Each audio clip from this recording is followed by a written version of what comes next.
मांग में माता सिंदूर भर रही हैं, मांग में सिंदूरा भरा जा रहा है, मांग में कंकु भरा जा रहा है, मांग में सिंदूर भरा जा रहा है। और वो सिंदूर नाक पर गिरता है, वो सिंदूर नासिका पर गिर गया तो कहते हैं कि कोई काल आने वाला था पति के ऊपर, वो काल टल गया और नाक पर सिंदूर आया तो नारी का सौभाग्य और अखंड हो गया, ये शास्त्र कह रहा। और सिंदूर भरते समय वही सिंदूर अगर भूमि पर गिर गया तो अब देखिए जरा, देवी भागवत को उठाकर पढ़िएगा, वो सिंदूर जो मांग में भरा जा रहा है और नाक पर गिर गया तो शुभ होगा, पति की उम्र बढ़ाएगा, घर में बच्चों का विवाह होने वाला होगा, कोई अच्छी सूचना आने वाली होगी। मांग में भरने वाला सिंदूर नाक पर आकर गिरता है तो कोई सूचना अच्छी मिलने वाली होती है, कोई बंधन कटने वाला होता है, कुछ अच्छा हमारे परिवार में होने वाला होता है, पति की उम्र बढ़ने वाली होती है, कोई रोग आने वाला था वो कट रहा होता है। और वही सिंदूर अगर भूमि पर मांग में भरते समय गिर जाता है तो समझ लो कि कुछ ना कुछ ऐसा काम होने वाला है कि मेरी आंख में आंसू आएंगे, वो निश्चित है, वो निश्चित है। चाहे वो किसी प्रॉपर्टी के चक्कर में हो, परिवार के चक्कर में हो, नातों के चक्कर में हो, पुत्रों के चक्कर में हो, बेटियों के चक्कर में हो, पति के चक्कर में हो, रिश्तेदारों के चक्कर में हो, कुटुंब मायका ससुराल के चक्कर में हो, पर निश्चित है कि नेत्र में जल जरूर आएगा, ये निश्चित था। क्योंकि भूमि पर वो सिंदूर अगर नाक पर गिरा है तो शुभ है, पर वही सिंदूर अगर भूमि पर गिरा है तो वो अशुभ है।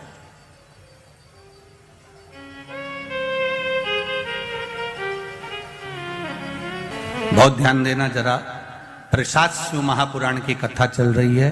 संपूर्ण देशवासियों की मेरी माताओं से निवेदन है, मेरे इन भाइयों से निवेदन है, उसको जरा ध्यान से सुनना। आप सालासर बालाजी गए, आप मेहंदीपुर बालाजी गए,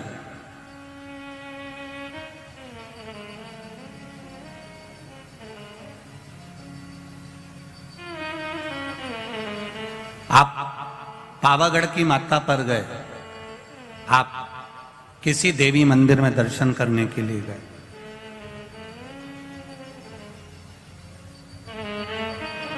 वहां से उन्होंने हनुमान जी के मंदिर का सिंदूर लिया और तुम्हारे माथे पर लगा दिया। समझना जरा कथा को बहुत अच्छे से। उन्होंने हनुमान जी का सिंदूर लिया, तुम्हारे मस्तक पर लगा दिया। अब मस्तक पर आपने अगर सिंदूर लगाया है और हनुमान जी महाराज का या देवी जी का या भगवान का सिंदूर आपके मस्तक पर लग गया है तो वो सिंदूर कम से कम शास्त्र कहता है 2.5 घंटे तक आपके मस्तक पर रहना चाहिए। कितने घंटे तक रहना चाहिए? जम के बोलो जरा। 2.5 घंटे तक रहना चाहिए। कारण क्या है? भगवान के चरण का अगर कोई कुंकू या सिंदूर हमारे मस्तक पर लगाया गया है, वो 2.5 घंटे तक रहे, उसके बाद उस सिंदूर को किसी नैपकिन, कपड़ा या अन्य चीज से पोंछ देते हैं। पोंछने के बाद वो गलत जगह पर टंग जाता है, लोग उसका गलत हाथ का प्रयोग कर लेते हैं। वो जितनी जगह गलत जगह जाता है उतना दोष हमको लगते चले जाता है। इसलिए उस सिंदूर का क्रम है कि कोई पुष्प है, उस पुष्प से उस सिंदूर को लगा लिया जाता है, कोई पत्ती है उससे सिंदूर को लगा लिया जाता है, उस पुष्प को। फिर विसर्जन में, अगर विसर्जन में नहीं रख सकते तो अपने घर में जो गमला होता है जिसमें पौधा लगा होता है, उस पौधे में उसको डाल दिया जाता है, जिससे वो सिंदूर उसमें मिल जाए और हमारे घर में सदा रहे। पर हमने कोई टाविल, होटल में ठहरे तो होटल के टाविल से पोंछ दिया, कहीं ठहरे थे तो दीवार से पोंछ दिया, कहीं लगा दिया, उसका दोष है, उसका दोष। कितना सुंदर बात कहा गया है। नारी मस्तक पर मांग में सिंदूर भर रही है, नाक पर गिरा शुभ है, जमीन पर गिरा शुभ है, जमीन पर गिरा वो शुभ है, पर मांग का सिंदूर नाक पर आया। इसलिए आज भी बिहार में, जो लोग राजस्थान में, बिहार में, मारवाड़ में इधर उधर अगर आप लोग जाते होंगे तो जब कई बार आपने देखा होगा, आप जाइए जरा कहीं योग लगे तो दादी रानी सती के मंदिर पर जाइए, या आप कहीं झुंझुन जाइए, कहीं आप बिहार साइड उत्तर प्रदेश साइड में जाएंगे तो माताएं जब मांग भरती है, जब वो छठ की पूजन करती है, कोई बड़ी पूजन करती है तो सिंदूर थोड़ा सा नाक पर लगाकर सिर तक लेकर जाती है। चाहे बंगाल साइड में चले जाओ, चाहे आप यूपी में, चाहे बिहार में चले जाओ, नासिका पर सिंदूर का भाव हो जाता, जमीन पर नहीं गिरता। चंचुला देवी जो पात्र लेकर जा रही है जल का, वो जमीन पर गिरता है।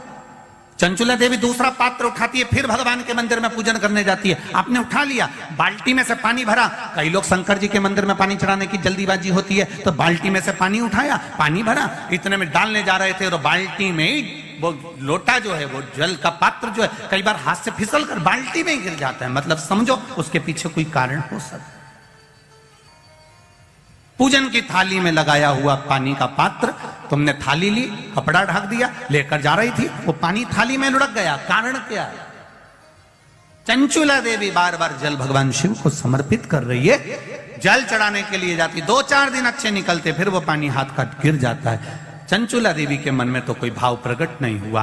पूजन कर कर कर कर कर कर थक गई चंचुला देवी, पर महादेव प्रकट नहीं हुए। महादेव ने ये नहीं कहा कि मैं तुम्हारे पति के लिए पार्वती जी के साथ में जोड़ा बांधकर बैठ जाता हूं और तुम्हारा जजमान पद मैं ग्रहण करता हूं। ये शंकर भगवान नहीं बोले चंचुला देवी से, एक बार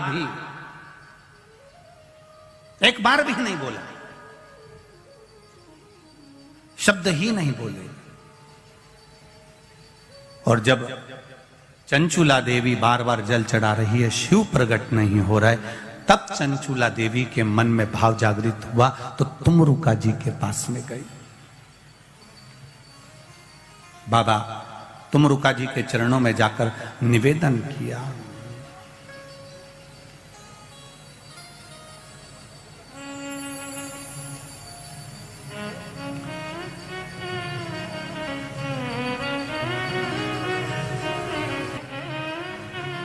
चंचुला देवी तुमरुका जी के पास में पहुंच गई। अब तुमरुका जी ने पूछा, चंचुला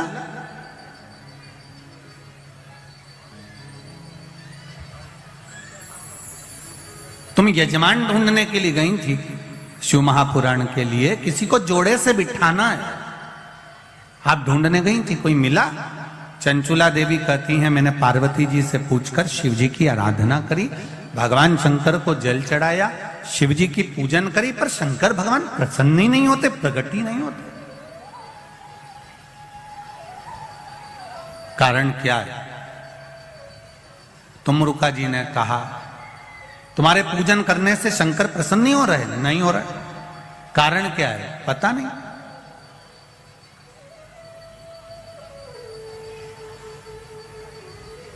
तुमरुका जी ने देवऋषि नारद को बुलाया, नारद जी आए, श्रीमन नारायण श्रीमन नारायण। नारद जी ने आकर पूछा, तुमरुका जी क्या बात है, आपने मुझे याद किया, बोलो क्या बात है? ये चंचुला देवी शंकर जी की आराधना कर रही है, जल चढ़ा रही है, सब कुछ कर रही है, इसके बाद भी शिव पार्वती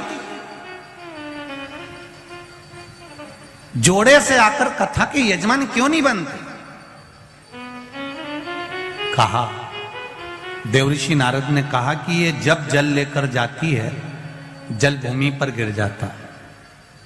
किसी अतिथि को भोजन कराते समय हाथ से गिलास, ट्रे से गिलास नीचे गिर जाता है, या पूजन करते समय कलश जमीन पर लुढ़क जाता है, या भगवान को जल चढ़ाते समय पानी का कलश जमीन पर गिर जाता है। देवऋषि नारद पुराण में कहते हैं उसका एक कारण होता है कि जो पूजन कर रहा है, जो भोजन करा रहा है, या जो जल देने जा रहा है, उसके पूर्वज जरूर प्यासे हैं और उनको अन्न का भाग नहीं मिल रहा, इसलिए वो जल बार बार भूमि पर गिर रहा।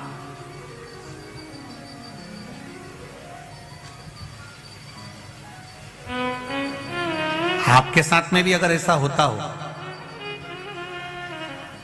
आप मंदिर में जा रहे हो और पानी लुढ़क गया, कलश छूट गया, गिलास किसी को पानी का दे रहे थे, छूट गया, समझना हमारे पूर्वज, हमारे पितर, हमारे कुलदेव, हमारी कुलदेवी, हमारा स्मरण, कोई प्यासा है, कोई भूखा है, वो हमसे कुछ मांग रहा है, इसलिए हम उसको तो प्रसन्न नहीं कर पा रहे और दूसरे को प्रसन्न करने में लगे।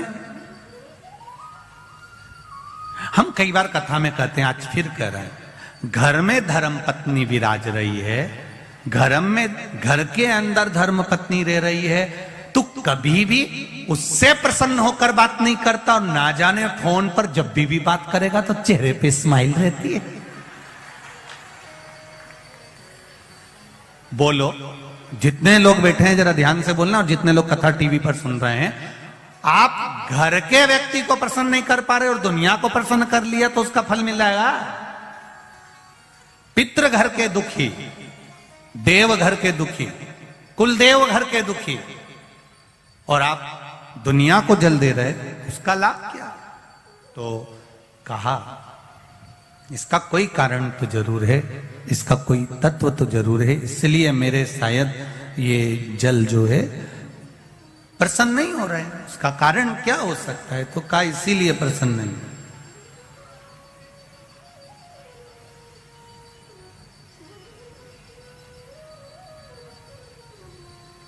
ये धर्म पत्नियां जो होती हैं ना, ये बहुत ध्यान रखती हैं अपने पति के चेहरे का।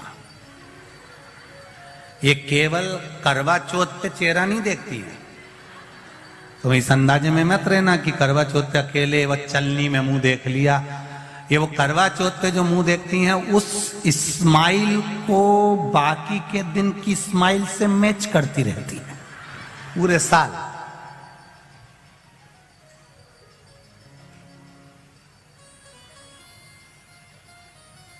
ये देखती रहती है। महाराज, अब चंचुला देवी को मालूम पड़ गया, देवऋषि नारद ने कह दिया जरूर इसके घर के पूर्वज बिंदु को जल नहीं मिला है, पूर्वज को जल नहीं मिला, जरूर कोई बात है, क्या करा जाए? देवऋषि नारद ने कहा, अब यह बात तो तुमरुका जी बता सकते हैं कि शंकर भगवान पितरों को कैसे संतुष्ट कर सकते हैं, पूर्वजों को कैसे संतुष्ट कर सकते हैं? वह हाथ से पानी गिरना कैसे बंद हो सकता है? जल का पात्र ले जाते समय गिरना कैसे बंद हो सकता है? वो कैसे बंद हो सकता है? ये तुमरुका जी कर सकते हैं। तुमरुका जी ने चंचुला देवी को देखा। चंचुला जी कहती हैं मुझे कथा करवाना है, आप कुछ भी करो, पर देव ऋषि नारद कुछ बताओ कि मेरे ये भोलेनाथ राजी हो जाए और शंकर पार्वती कथा का रसतत्व ग्रहण करें। अब कहो कुछ। तुमरुका जी ने कहा, चंचुला तुम शिव जी की आराधना तो करती हो, पर कभी तुमने शंकर भगवान पर पंचामृत समर्पित नहीं करा। जरा ध्यान दीजिएगा, भगवान ब्रह्मा और भगवान विष्णु को सबसे ज्यादा प्रिय है खीर, आटा सिका हुआ का जो सीरा बनता है, पंजेरी बनती है, वो भगवान ब्रह्मा और भगवान विष्णु की प्रियता है, भगवान सत्यनारायण जी की प्रियता प्रसाद। देवी को प्रिय है चना, हलवा, सीरा, पूड़ी।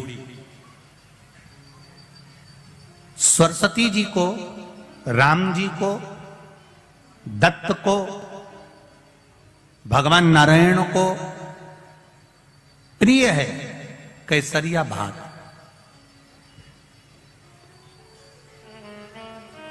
पर 33 कोटि देवी देवताओं में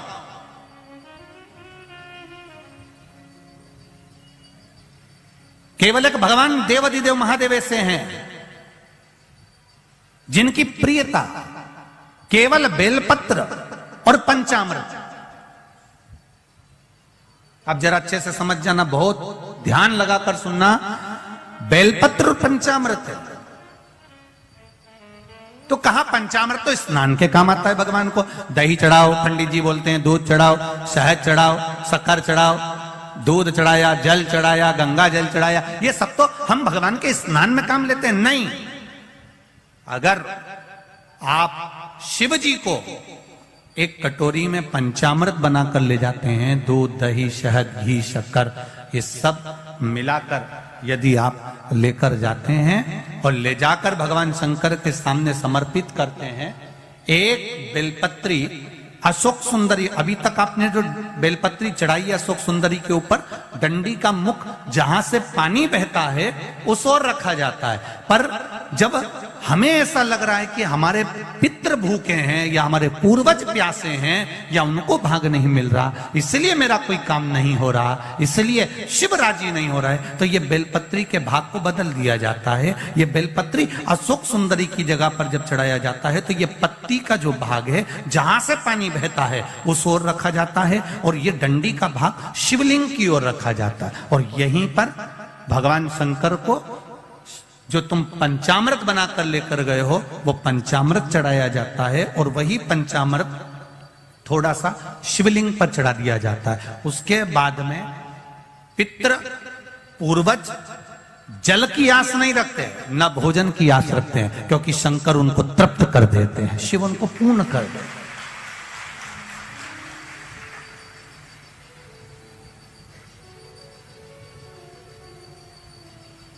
एक अंतर आप थोड़ा सा ध्यान लगाइएगा, दूध, दही, शहद, घी, शक्कर सब मिलाकर कटोरी बनाकर फ्रिज में रख दो, या फ्रिज के ऊपर रख दो, या रसोई घर में रख दो। दूध, दही, शहद, शक्कर मिलाकर, पंचामृत मिलाकर, वही पंचामृत शंकर जी के सामने ले जाओ, वही पंचामृत सत्यनारायण भगवान के सामने ले जाओ, वही पंचामृत भगवान की पूजन में ले जाओ। जो फ्रिज में रखा है उसको खाकर देखना, और जो भगवान के सामने तुमने समर्पित करा है उसको खाकर देखना, दोनों में अंतर हो जाएगा, दोनों का स्वाद बदल, दोनों का स्वाद बदल, दोनों में अंतर है। आप उसको खाकर देखिए, उसमें अंतर मिलेगा आपको।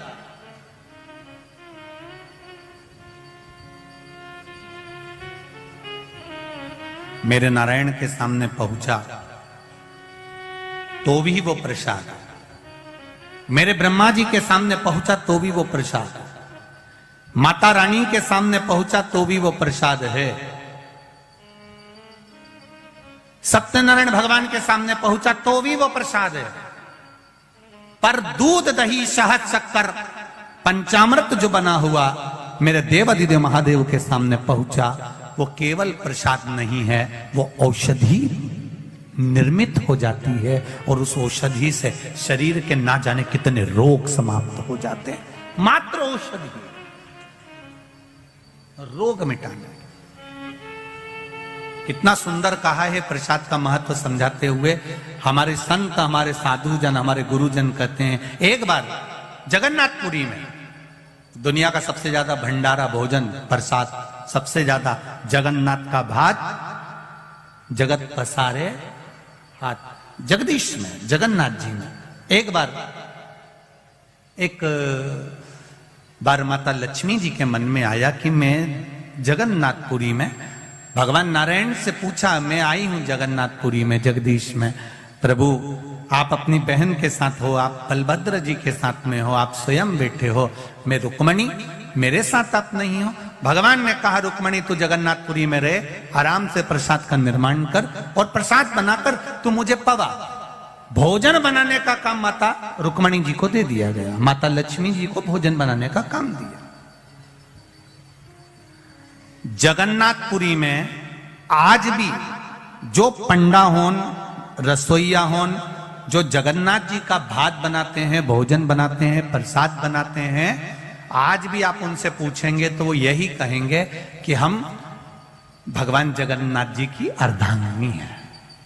आज भी अगर पंडित या वहां के जो रसोईया हैं वो भोजन बनाते हैं तो लक्ष्मी जी के भाव से, रुक्मणी जी के भाव से बनाते हैं। अब रुक्मणी जी ने भोजन बनाया, भगवान को पवाया। अब भगवान को पवाया तो भगवान तो भगवान। एक बार लक्ष्मी जी के मन में आया कि अब मैं थोड़ा बहुत रसोई घर में रह ली, थोड़ा बहुत घूम फिर के आती हूँ। अब आपके जैसी लक्ष्मी जी भी थोड़ी देर रसोई घर में काम करती है, थोड़ी देर गच्छी से बाहर जाकर झांकी आती है, देर बाद आई तो मोबाइल उठा के देख लिया, रसोई घर में काम करते करते हेडफोन लगा लिया, फिर थोड़ी देर ध्यान गया तो टीवी देख ली, काम चल रहा है। लक्ष्मी जी ने सोचा चलो मैं बाहर घूम कर आती हूँ। आज लक्ष्मी जी बाहर निकल गई और लक्ष्मी जी पूरी जगन्नाथपुरी में घूम रही है, पूरी जगदीश।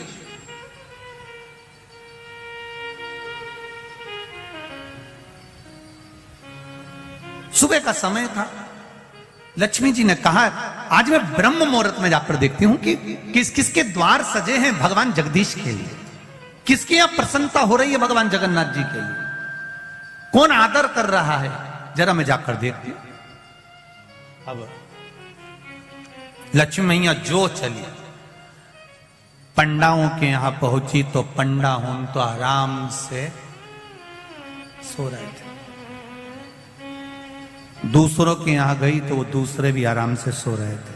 केवल एक सुबह सुबह झाड़ू लगाने वाला स्वीपर जो था, झाड़ू लगाने वाला जो था लक्ष्मी जी, उसको देखती है कि बताओ ब्रह्म मुहूर्त में उठकर सुबह से उठकर झाड़ू लगा रहा है, आज तो मैं इसी के घर जाऊंगी। और लक्ष्मी जी सुबह सुबह सुबह सुबह जहां झाड़ू लगा रहा था उसी के झाड़ू लगाते लगाते लक्ष्मी जी उसके पीछे पीछे चलने लगी। हमारे सनातन धर्म में आज भी शुभ माना जाता है अगर स्वीपर झाड़ू लगाए और वहां से आप निकल कर चले जाओ तो जरूर कोई शुभ कार्य होने वाला होता है, उसकी सूचना हमारे यहां दी जाती है। लक्ष्मी जी पीछे पीछे चली।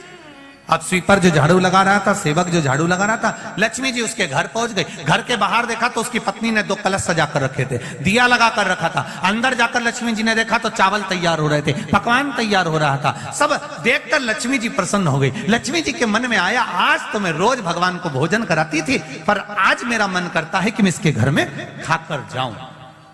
और लक्ष्मी जी उसके घर में पहुंच गई। लक्ष्मी जी ने हाथ जोड़कर कहा मैं लक्ष्मी, मैं रुक्मणी, मेरा मन है मैं आपके घर में भोजन करूं। उस झाड़ू लगाने वाले की धर्म पत्नी ने कहा वाह वाह मां, बड़ी कृपा करी आपने, आज मेरे यहां प्रसन्नता होगी। हाँ, लक्ष्मी जी बैठकर भोजन कर रही थी, इतने में बलभद्र जी घूमते घूमते आ गए। किसी ने कह दिया होगा बलराम जी को कि सुबह सुबह जब निकलो तो थोड़ा घूमना चाहिए। कहते हैं लोग, ऐसा नहीं कि नहीं कहते, हमसे भी कहते हैं थोड़ा घूमा करो महाराज, जाड़े हो रहे। हम भी प्रयास करते हैं कि सुबह सुबह घूमें। हमने कई बार प्रयास कर कर देखा, हम जब भी घूमने निकलते हैं कोई गाड़ी वाला आकर हमको वापिस छोड़ जाता है, उनको लगता महाराज पैदल चल रहा है तो वापिस। मन हमारा भी करता है कि हम भी सुबह सुबह घूमें। अब बलभद्र जी प्रातः के समय पर घूमने निकले, कोई ने कह दिया होगा भ्रमण करना चाहिए। बलभद्र जी भ्रमण करते करते उसी झाड़ू लगाने वाले के पास सामने पहुंच गए। उन्होंने जो झांक कर देखा, रुक्मणी जी लक्ष्मी जी तो उसके घर में भोजन कर रही। अब तो बलभद्र जी को क्रोध आ गया। बलराम जी ने सोचा इतने बड़े घराने की बहू, मेरे कृष्ण की धर्म पत्नी, द्वारका के राजा की पत्नी, और भोजन कर रही है, वो भी वहां।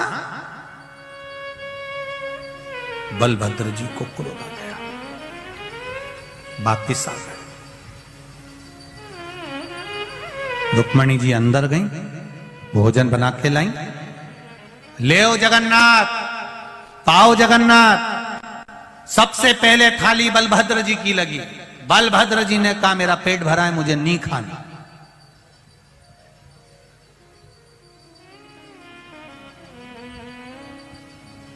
अब ये लक्ष्मी जी के, रुक्मणी जी के जेठ जी हैं, और जेठ जब तक ऐठे नहीं तब तक काय का जेठ। तो जेठ जो होता है वो थोड़ा ना थोड़ा तो ऐठता है। बहू ने हमारे को तो पूछा ही नहीं, बहू ने हमको प्रणाम करा ही नहीं, बहू ने हमको पानी पिलाया ही नहीं।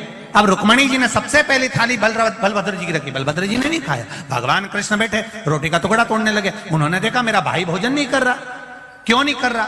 भगवान कृष्ण ने पूछ लिया, दाऊ दादा क्या बात है, आप भोजन वोजन नहीं कर रहे? दाऊ दादा बोले, बस मेरे को भूख भूख नहीं लग रही है, आज मेरा मन अच्छा नहीं है।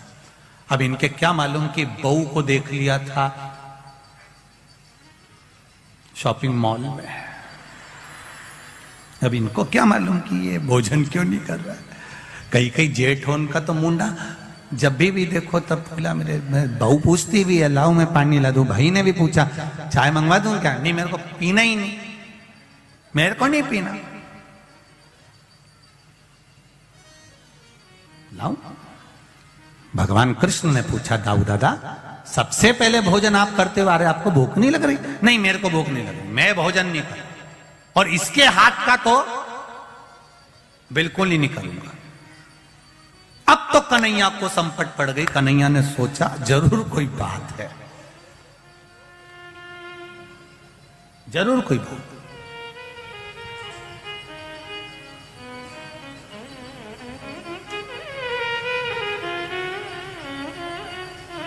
कन्हैया ने पूछा, दाऊ दादा तुमको मेरी सौगंध है, तुम बताओ आखिर बात क्या है? अरे कन्हैया, इतने बड़े यदुकुल की बहू, इतने बड़े कुल की बहू वहां पहुंच गई भोजन करने के लिए। बताओ यहां कोई कमी थी क्या?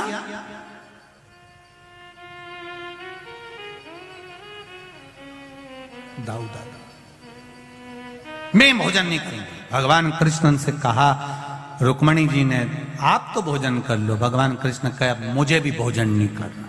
अब भाई का पक्ष तो लेना ही पड़ता है, नहीं करूंगा।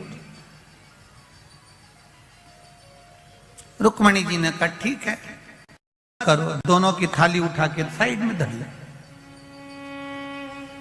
ताऊ जी ने कन्हैया से कहा, बताओ स्वारी तक नहीं बोल रही, एक बार कम से कम क्षमा तो मांगना चाहिए कि गलती हो गई। मैं तुम्हारे हाथ का भोजन नहीं करूंगा, दाऊ जी ने कहा। भगवान कृष्ण ने भी कह दिया, ठीक है हम भी तुम्हारे साथ में। तो रुक्मणी जी बोली, अब तुम भोजन ही नहीं करो तो फिर रहने से मतलब का, जाऊं? लक्ष्मी जी बोली, जाऊं। अब इन दोनों ने ना तो हां बोला ना बोला, दोनों चुप हो गए। बहू भी समझदार थी, बहू को मालूम था अगर कोई चुप हो जाए तो समझ लो कि हाँ ही है। पहले के जमाने में तो ऐसे ही होता था, लड़की को लड़का दिखा दिया जाता था, फिर लड़की से पूछते थे तो बेचारी शर्मा जाती थी। अब वो क्या बोले, चुप चुप रहे तो समझ जा। आए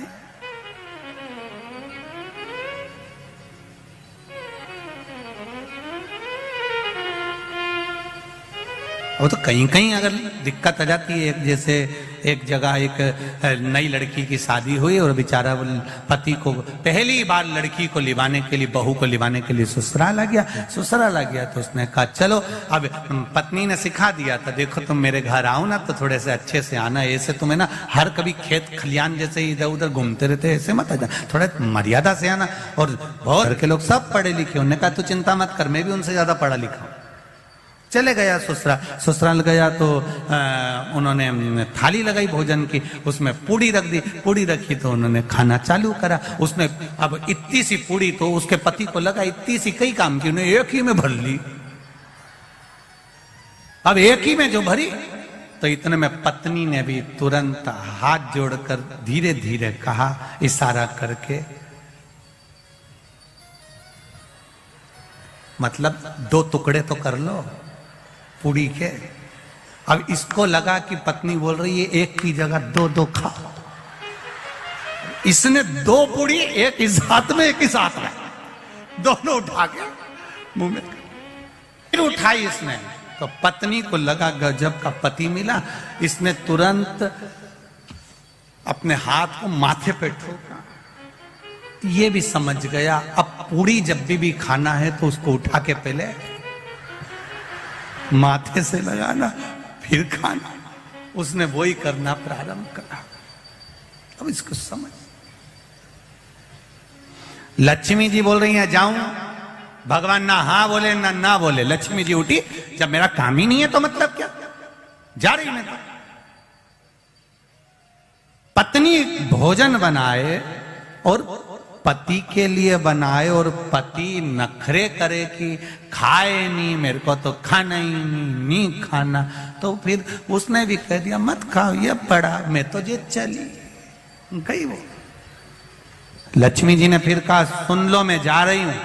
भगवान कुछ नहीं बोले। दाऊ जी ने कन्हैया से कहा, एक बार मुंह से नहीं निकला कि क्षमा मांग ले, कि अब के बाद मैं खाना खाने मानी जाऊंगी, नहीं बोले।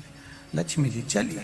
लक्ष्मी जी ने कहा मैं चली गई ना तो सोच लेना, फोन भी नहीं लगाऊंगा, फिर मत कहना तुम मेरे से, और मैं गई ना तो फिर समझ लेना। इतने में दाऊ जी बोले कन्हैया जान दे अब अच्छे से ही। लक्ष्मी जी के में ये चली। जो लक्ष्मी जी चली और जगन्नाथपुरी का मंदिर छोड़ के लक्ष्मी बाहर आई, जैसे ही आई भगवान के जितने सोने के जेवर थे सब गायब। रात के समय लक्ष्मी जी जो निकल के चली, सोने के पलंग पर दाऊ जी और कन्हैया सो रहे थे, पलंग गायब, नीचे पड़े। अब लक्ष्मी तो लक्ष्मी, कपड़े में भी लक्ष्मी थी, सारे कपड़े गायब हो गए। कर्पूर गोरम करना तारम हो गए। अब पूरे मंदिर से राजसी सुख चले गया। ब्राह्मण भी लक्ष्मी के बल पे थे। जितने पंडा सब आभूषण पहने थे, लक्ष्मी गई, सब गए, सब खाली गई, कोई दर्शन करने ही नहीं आया। भगवान बैठे शांति से, कोई भोजन लेकर आएगा, अब कौन आए? अन्नपूर्णा भी लक्ष्मी, धन वैभव कपड़ा सत्ता सब लक्ष्मी, सब चली गई।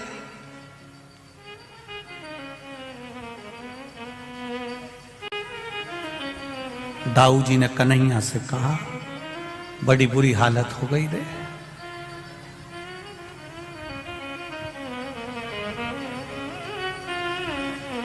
बहू जब आती है खूब वैभव लाती है, भले वो दहेज में कुछ नहीं लाई पर खुशियां बहुत लाती है। और बहू जब झगड़ा कर कर जाती है ना, इसके पिताजी ने भले 1 लाख रुपया भी खर्च नहीं करा हो, पर तुमसे 25-30 तो पहली किस्त में मांगती है अदालत से, और लिख के भेजती है हमारे पिताजी ने शादी में इतना खर्चा करा था, इतनी की दौलत थी, इतना का सामान था, इतना का सह था, लाओ। सबको हिला देती। लक्ष्मी जी ने भी हिला दिया। अब भगवान भूखे रहने लगे। भूखे रहे तो भगवान ने सोचा अब क्या करें। भगवान सोचे चलो एक काम करते हैं, थोड़े से कपड़े चेंज करते हैं और छोटे से कोई रूप बदल के कम से कम कहीं भिक्षा ही मिल जाएगी तो खा लेंगे। समुद्र के तट पर भगवान बैठ गए। जैसे ही बैठे कोई आया और भगवान को लाई देकर चले गए। लाई जानते हो, वो धान की लाई नहीं होती, दिवाली पे चलती है, वो लाई देकर चले गया। लक्ष्मी जी को मालूम पड़ा कि भगवान को खाने के लिए लाई मिल गई।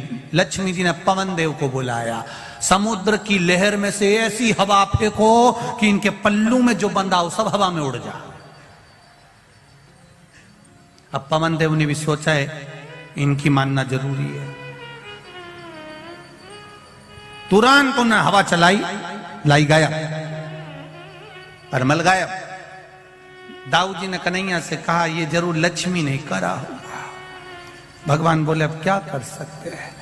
दाऊ जी ने कहा वो नहीं आ रही तो क्या हुआ, कन्हैया अपने घर की बहू है, कम से कम तुझे लेके तो आना चाहिए। भगवान कृष्ण बोले तुम्हारे चक्कर में ही तो गई है, नहीं तो मैं तो बहुत एडजस्ट करके चल रहा था। 16,108 को एडजस्ट करने में कितना समय लगता है तुम नहीं जान सकते।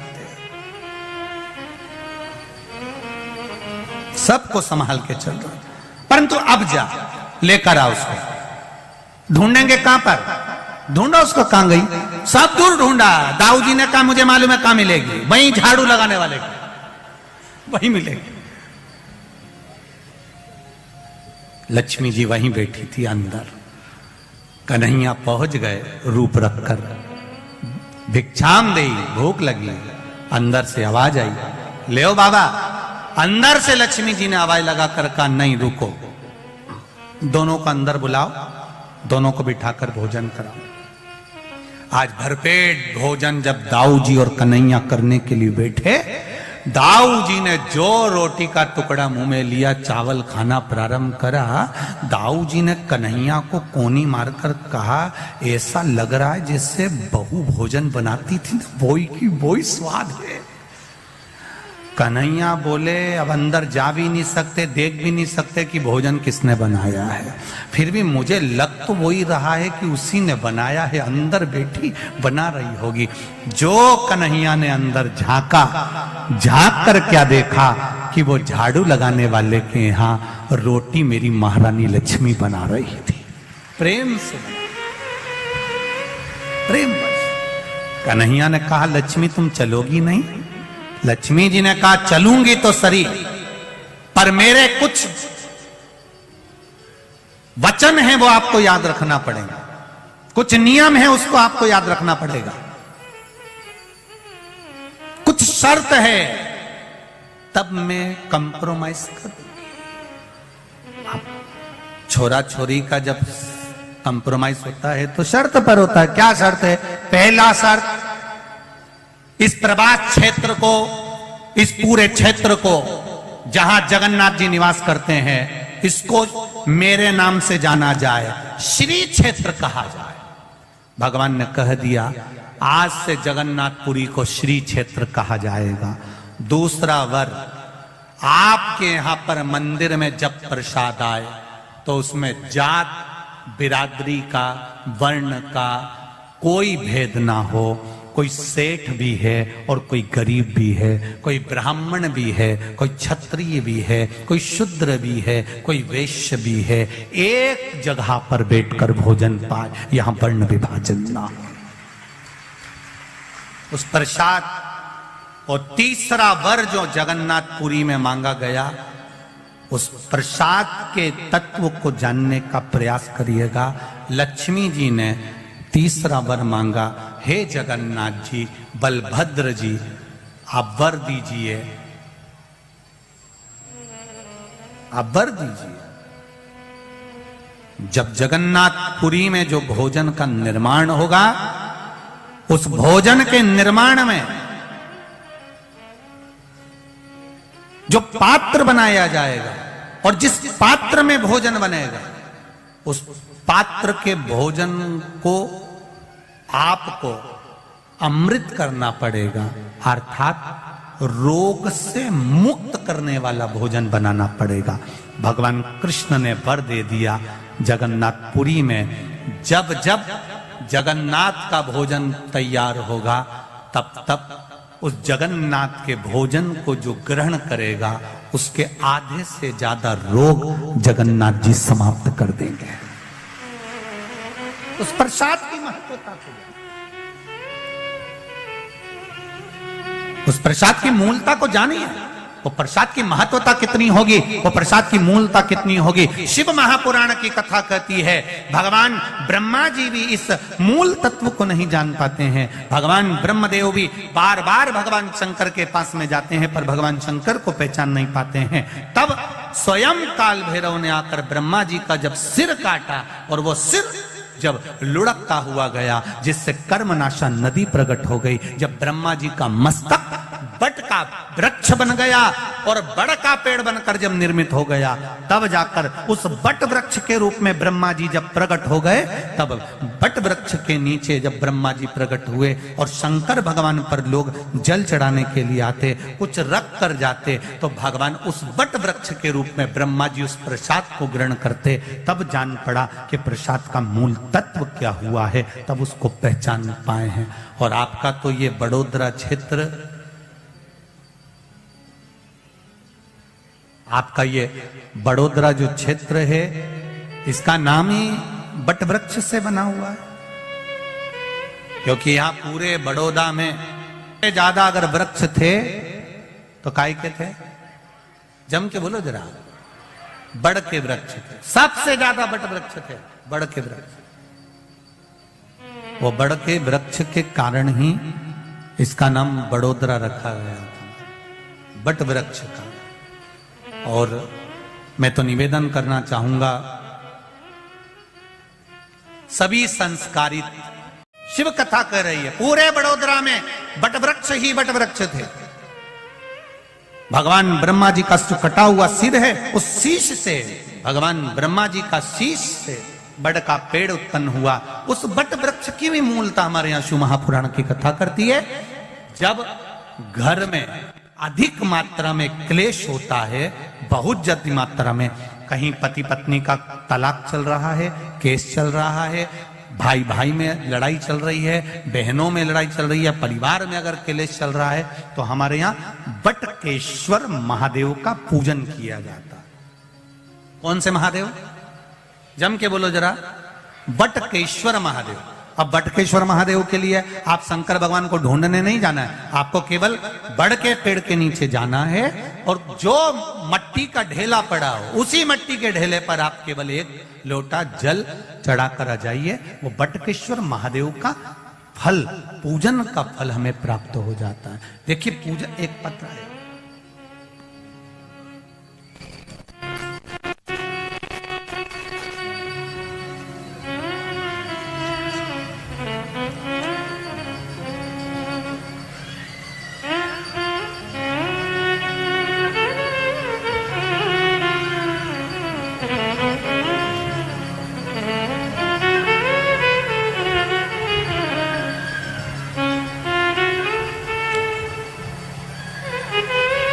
कल्पना सतीश जी पाटिल।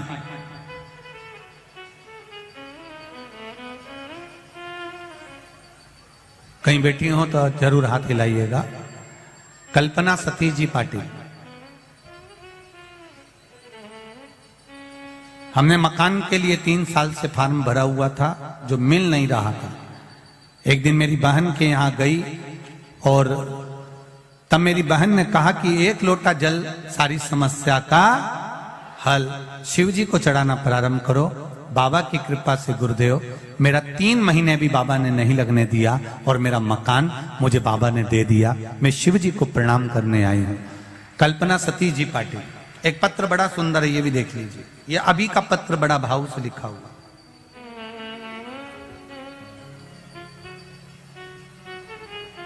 मेरा नाम शाह वैशाली है। मैं अकलेश्वर गुजरात से आई हूं। कहीं बैठी हो शाह वैशाली जी तो हाथ हिलाइएगा। जहां भी बैठी हो आप हाथ हिलाइएगा। मेरे पति को जॉब नहीं लग रही थी गुरुदेव। इंटरव्यू भी देते थे लेकिन कोई भी जवाब नहीं आया था। गुरुदेव, मैं जून 2022 टीवी के माध्यम से आपकी कथा सुन रही थी। फिर आपके बताए हुए उपाय सब किए, पशु प्रतिव्रत भी किया। पर गुरुदेव, आप कहते हो कि फाइल जब मोटी होती है तो उसको छुपाने में थोड़ा समय लगता है, देर से खुलती है। तो मैंने इंतजार किया। फिर आपने कानपुर की जो अभी कथा हुई है उसमें बताया था कि 7 लोटा जल शिवजी को चढ़ाओ और बेलपत्री को घर लेके आना। 11 से 21 दिन बाद उस बेलपत्री का विसर्जन कर देना। वही मैंने किया और 11वें दिन ही बाबा की कृपा से मेरे पति को इंटरव्यू को कॉल आया और मेरे पति की जॉब लग गई। मैं बाबा को प्रणाम करने आई हूं। यह शिव है। औघड़ी शिव महापुराण की कथा कहती है। आप बटकेश्वर का पूजन कर रहे हैं, जल चढ़ा रहे हैं, भाव से भगवान शिव की आराधना कर रहे हैं, दिल से भगवान शंकर को मनाने का प्रयास कर रहे हैं, तो वो दिल से देता भी है।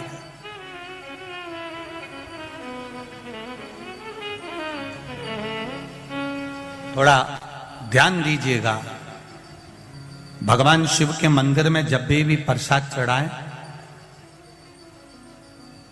शिव के मंदिर में जब भी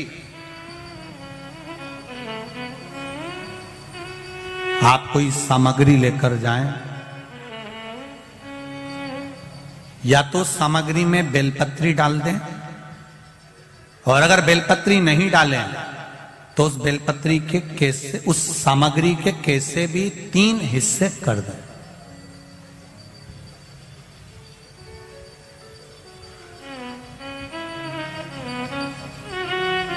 शिव महापुराण की कथा कर रही है। एक भाव वर्णन किया है।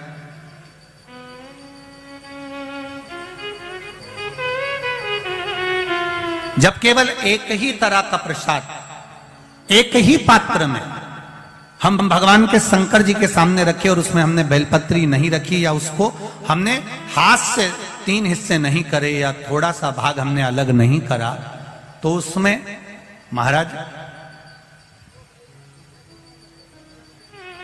भगवान शिव के जो गण हैं उनका हिस्सा हो जाता।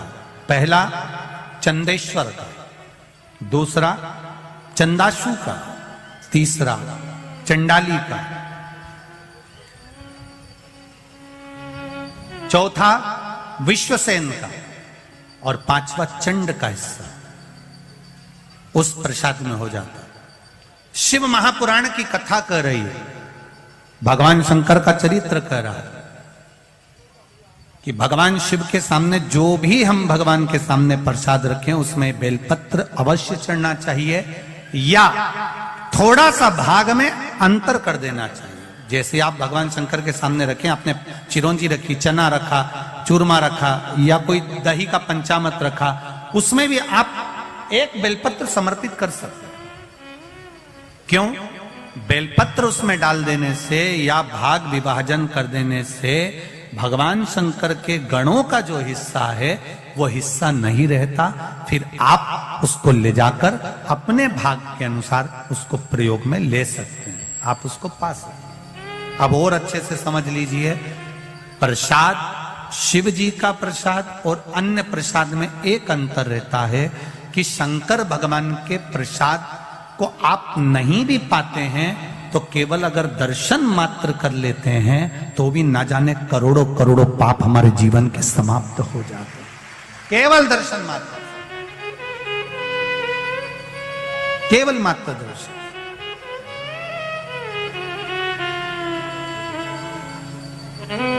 इसीलिए शिव कथा कह रही है महाराज, मेरे सिर पर रख दो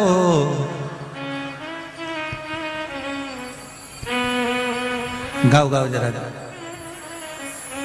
मस्त रहूं तेरी मस्ती में, मेरे सिर पर रख दो अपना हाथ, मस्त रहूं तेरी मस्ती में, दया करो है भोलेनाथ, मस्त रहूं तेरी मस्ती में। कथा कर रहे, मान लो कोई हमारा धन लेकर चले भी जाता है, कोई कर्जा हो भी जाता है,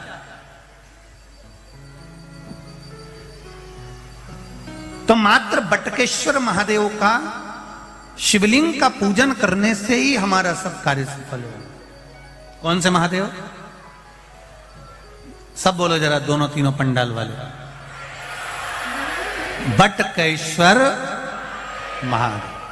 वैसे तो बड़ौदा वालों पर बड़ी कृपा है, पूरे बड़ौदा के चारों तरफ महादेव ही महादेव विराजमान है, जहां जाओगे वहां महादेव मिलेंगे। नवनाथ के रूप में बैठे हुए हैं चारों तरफ भगवान देवाधिदेव महादेव।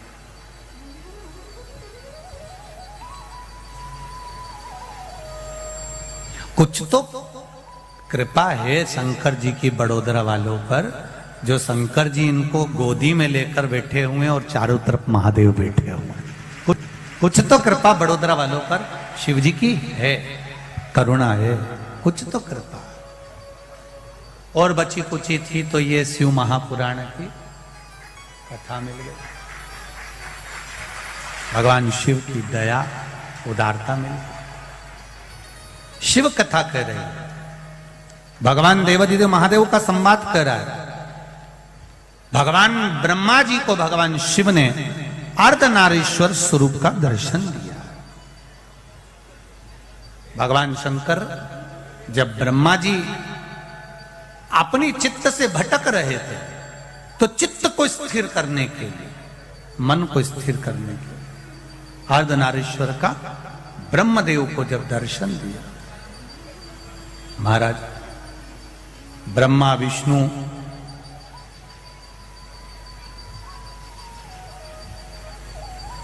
और महेश तीनों के बीच में बात हो रही है,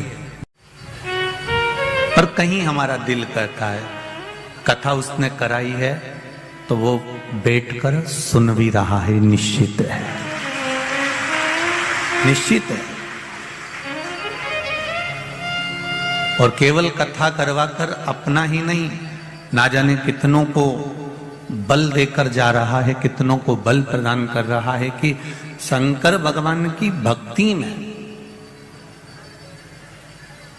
एक बात बहुत अच्छे से समझ लेना, दुनिया का कोई व्यक्ति आपसे कह दे कि मैं आपको मरने नहीं दूंगा, तो ऐसा व्यक्ति अगर आपको मिले तो हमको भी मिला देना।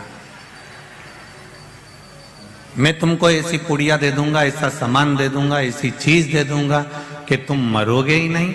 तो यहाँ तो पूरी पुराण बड़ी पड़ी हुई है कि हिरण्यकशिपु ने वर मांगा था, ना नीचे मरू, ना ऊपर मरू, ना अंदर मरू, ना बाहर मरू, ना अस्त्र से मरू, ना शस्त्र से मरू, न दिन में मरू, ना रात में मरू, न नर से मरू, ना पशु से मरूं, ना ही 12 महीने में मरूं। इसलिए एक अधिक कर उसको अधिक मास में नरसिंह अवतार लेकर मार दिया था। तुम कितनी भी चतुरता से वर मांग लो, तुम कितने भी चतुर बन जाओ, पर मृत्यु तो निश्चित है, उसको कोई नहीं टाल सकता। बस एक बात का स्मरण आपकी जिंदगी में रखिएगा कि मृत्यु सत्य है। हमारे कर्म का भोग हमको भोगना ही निश्चित है, पर भगवान के भजन के बल पर, भगवत स्मरण के बल पर, भगवान की भक्ति के बल पर सामने से अगर दुख आता भी है ना तो थोड़ा सा ठहर जाता है, थोड़ा सा रुक जाता है। ऐसा नहीं है कि कर्म का भोग हम नहीं भोगेंगे, तकलीफ आई। एक पत्र आया है, देखिए आप।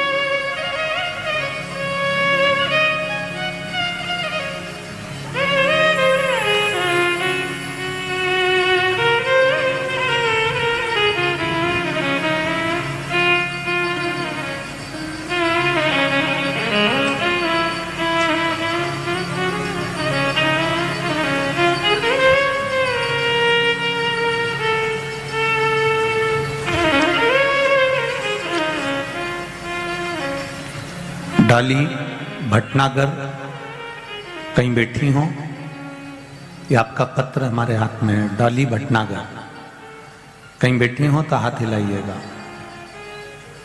अगर दोनों तीनों या चारों पांचों पंडाल में कहीं बैठी हो तो भी दोनों हाथ ऐसे हिला देना तो दिख जाओगे।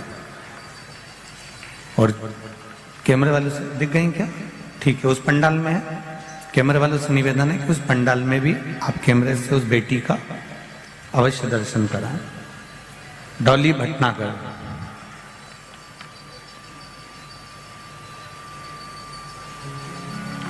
मैं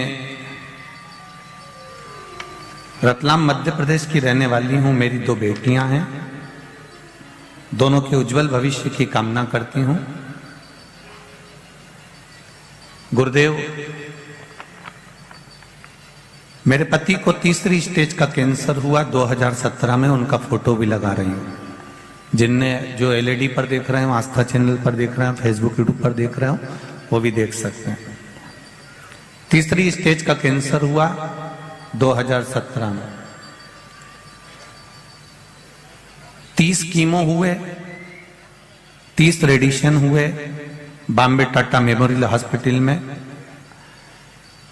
कुछ साल 3 से 4 साल का समय शेष रह गया, ये डॉक्टरों ने कह दिया।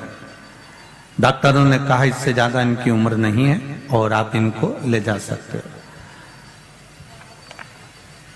आगर मालवा में मेरी बुआ जी रहती हैं, जो दिन आपकी कथा सुनती हैं, आपकी कथा पर विश्वास उनको बहुत है। फिर मैंने पशुपतिनाथ का व्रत किया, उनके कहने पर रोज शंकर भगवान को जल चढ़ाती, बेलपत्र चढ़ाती, एक बेलपत्र और जल लाकर अपने पति प्राणेश्वर को देती। बाबा की कृपा ऐसी हुई, जिन डॉक्टरों ने कहा था कि 3-4 साल के मेहमान हैं, बाबा की कृपा से आज मेरे पति पूर्ण तरह से स्वस्थ हैं। मैं बाबा को प्रणाम करने आई हूं। उनका फोटो भी लगा रही हूं और पत्र भी लिख रही हूं। शिव कृपा। बैठिए बेटा, बैठिए, डाली वटना कर बैठ जाइए। शिव कृपा। इस पत्र में आपने लिखा है कि लोग हंसते हैं, कहते हैं कि बेलपत्र चढ़ाने से या जल चढ़ाने से कोई लाभ हो सकता है। मैं उनको कह सकती हूं कि 3rd स्टेज का कैंसर में भी जब डॉक्टर जवाब दे देते हैं तब बेलपत्र और जल ही काम आया। शिव भक्ति का बल ही इतना प्रबल होता है, उस बल के आगे सब फीका। पर एक निवेदन करना चाहूंगा कि भगवान शंकर दिखावे से कभी प्रसन्न नहीं होते। भगवान शिव आपके बहुत अच्छे पहनावे से प्रसन्न नहीं होते। भगवान शंकर आपके द्वारा दिए गए 56 भोग से प्रसन्न नहीं होते। भगवान शंकर अगर प्रसन्न होते हैं तो केवल आपका जो सरल भोले का भोला जो भक्त होता है, सरल जो स्वभाव होता है, उस सरल स्वभाव के बल पर मेरा महादेव प्रसन्न हो जाता है। आपका स्वभाव सरल है। लाखों की संख्या में आप लोग आए हैं।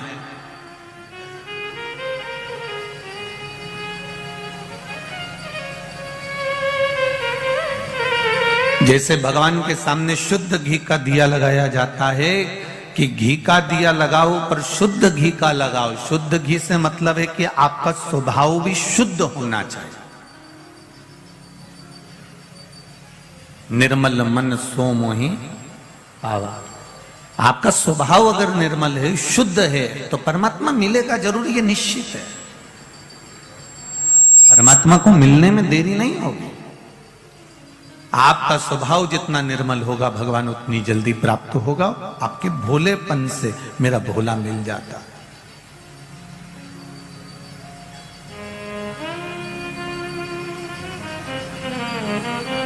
उसको पाने के लिए बहुत प्रपंच या ढोंग या दिखावे की जरूरत नहीं होती है। हमारा मृत्यु निश्चित है, आएगी। 7 ताले में भी बंद हो जाओगे तो भी आएगी, कहीं जाकर छुप जाओगे तो भी आएगी। पर 84 लाख योनियां कब तक काटेंगे हम कब तक इस योनि के चक्कर में पुनरपि जननम पुनरपि मरणम के चक्कर में, जगत गुरु शंकराचार्य जी कहते हैं कि इस योनि के चक्कर में हम कब तक पढ़ते रहे।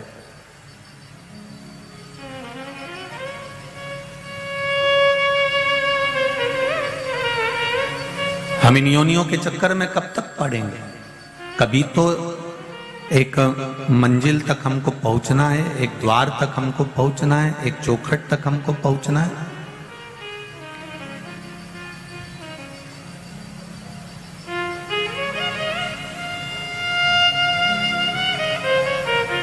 फ्रिज की दुकान से फ्रिज लेकर आओ तो फ्रिज वाला भी गारंटी देता है कि 1 साल की गारंटी है। बोलो री गुजराती जी जी,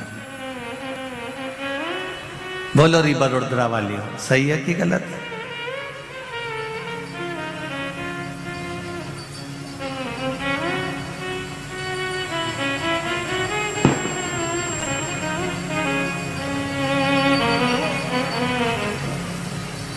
और एक निवेदन है आप लोगों से, जो भी पत्र लिखे वो हिंदी में लिखे। हम बड़े परेशान हैं आपके पत्रों के चक्कर में। और पत्र को देख थोड़ा समझने में हमको टाइम लग जाता है। अब उसमें एक जगह लिखा था मेरे पति 6, तो मैंने कहा 6 कैसे होगा। अब भाई ऐसा थोड़ा निवेदन है, पत्र थोड़ा समझ कर लिखो, तो हमको तो संकट पड़े। अब तो हम तो हिंदी और बिंदी वाले हैं। हम भारत की पहचान में हम एक बात जानते हैं कि कहीं पर भी जाओ, 2 चीजों से मेरे भारत की लोगों की पहचान है, एक मस्तक पर बिंदी हो और मुख पर हिंदी हो, बस उससे हम पहचानते हैं। पर आपकी वाणी बड़ी शुद्ध है, आपकी जो गुजराती भाषा है बड़ी सुंदर है। जैसे सारी दुनिया में कड़ी खाओ, जो कड़ी बनती है ना, सारी दुनिया में जो कड़ी बनती है, उस कड़ी को खाओगे तो उसमें मिर्ची नमक अच्छी मात्रा में मिलेगा, पर यहाँ की जो कड़ी खाओगे उसमें मीठी नीम और थोड़ी सी शक्कर या मिठास जरूर मिलती है। इनने खट्टे को भी मीठा कर रखा है, इसलिए तो गुजराती है।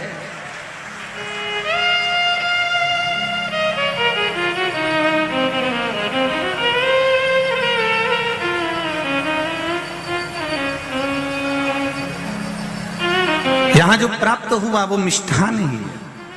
तो निवेदन है, पत्र लिखो, बढ़िया, मना नहीं, परंतु हम थोड़ा सा कहीं अगर हमें पढ़ने में भी गड़बड़ी हो जाए तो तुम बता देना कि ऐसा है या ऐसा है वैसा है, तो उसके अनुसार आप समझा देना। शंभु शरणे पड़ी मांगू घड़ी रे, दुख काटो दया करी निदर्शन, दया करी निदर्शन। भगवत स्मरण की ओर चलो। भगवान को दिखावा प्रिय नहीं है, भगवान को छल प्रिय नहीं है, भगवान को प्रपंच प्रिय नहीं है, भगवान शुद्ध भक्ति जानता है। भगवान को केवल आपका निर्मल मन, शुद्ध भाव चाहिए, शुद्ध भक्ति चाहिए। और जब शुद्ध भक्ति हम करेंगे, जैसे शुद्ध घी का दिया भगवान के सामने लगाते हैं, उसी तरह शुद्ध भक्ति हम जब करेंगे तो हमको आनंद की अनुभूति होगी। शुद्ध भक्ति से हमें आनंद प्राप्त होगा। एक फ्रिज लेने जाओ तो फ्रिज वाला भी गारंटी लेता है कि ये 1 साल की गारंटी है। एसी लेने जाओ तो एसी वाला भी कहता है कि 1 साल की या 6 महीने की, 8 महीने की गारंटी है।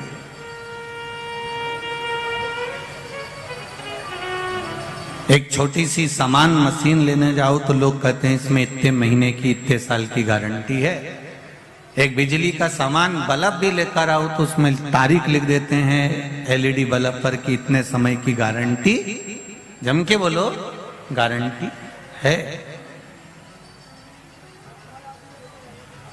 पर इस मनुष्य की, इस मानव के शरीर की आज तक कोई ने गारंटी नहीं ली। ज्योतिषाचार्य भी अगर पत्रिका बना देते हैं, ज्योतिषाचार्य भी अगर पत्रिका का निर्माण करते हैं, उसमें वर्ण लिख देंगे, गण लिख देंगे, मैत्री लिख देंगे, आपका सब कुछ लिख देंगे, उसमें योनि आदि सब लिख देंगे, और उसमें लिख भी देंगे कि साहब ये बहुत अच्छा है, 100 साल की इसकी जिंदगी, 80 साल की इसकी जिंदगी है, खूब पढ़ेगा, खूब लिखेगा। कलम से बहड़िया परिवार के कोई सदस्य कह रहे थे, गुरुजी हमारा जो काव्य हमारे पास से गया, बहड़िया परिवार से कोई कह रहा था कि हमारा जो पुत्र, हमारा काव्य हमारे पास से गया, इसकी आप पत्रिका देखोगे ना गुरुदेव। तो कई हमने ज्योतिषाचार्यों को दिखाया था, सबने कहा था बहुत अच्छी पत्रिका, स्वस्थ रहेगा, खूब पढ़ेगा, आगे चलकर एक नई बिल्डिंग का निर्माण करेगा और खूब लंबा जॉब करेगा और खूब विदेश की यात्रा करेगा। फिर गुरुजी जब इतना सब कुछ था तो फिर ये गया क्यों, इसने प्राण क्यों छोड़े, इसके प्राण क्यों गए?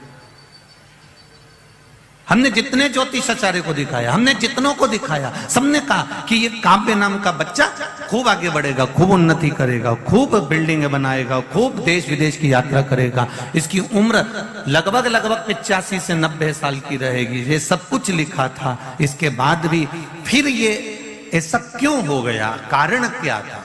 हम फिर निवेदन करेंगे।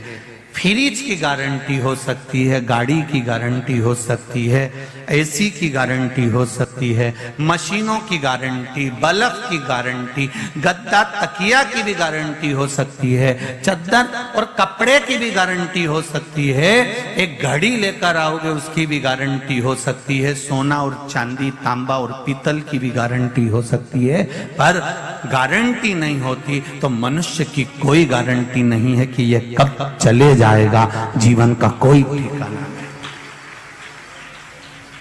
कोई कितना लिखकर भी दे देगा ना कि ये 90 साल जिएगा या 80 साल जिएगा या 100 साल जिएगा,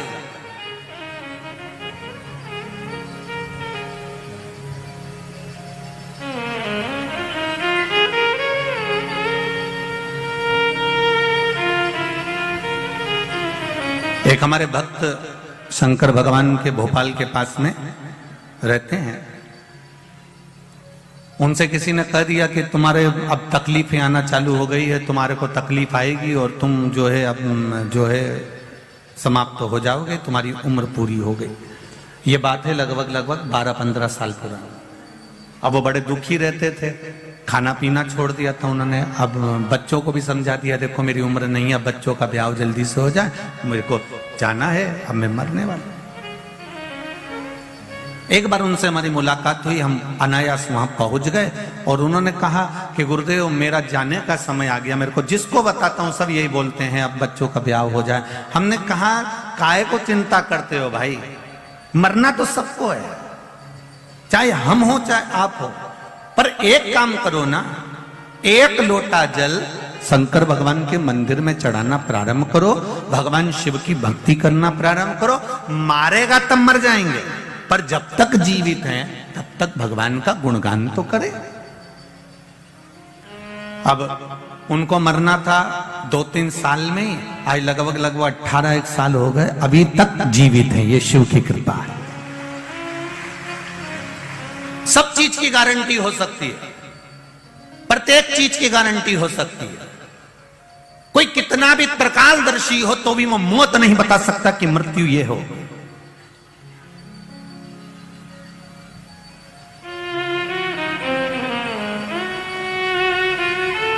हमारे काव्य की हमने पत्रिका दिखाई, लोगों ने कहा इतना जिएगा, कोई कहता था इतना करेगा, तो ये क्यों? मृत्यु की गारंटी नहीं है ना, मनुष्य के शरीर की कोई गारंटी नहीं है। सब बेटों ने जन्म लिया, शादी में 50 लाख रुपए खर्च करे, 25 लाख रुपए खर्च करे, 40 लाख रुपए खर्च करे, घर में बहू आ गई, कोई गारंटी ले ले कि ये बहू सास ससुर की सेवा करेगी। अगर कहीं बड़ौदा के लोग गारंटी लेते हो तो हमको भी बता, हम भी इधर की बहू ले जाएंगे। बोलो री जीजियों, कोई लेता है गारंटी?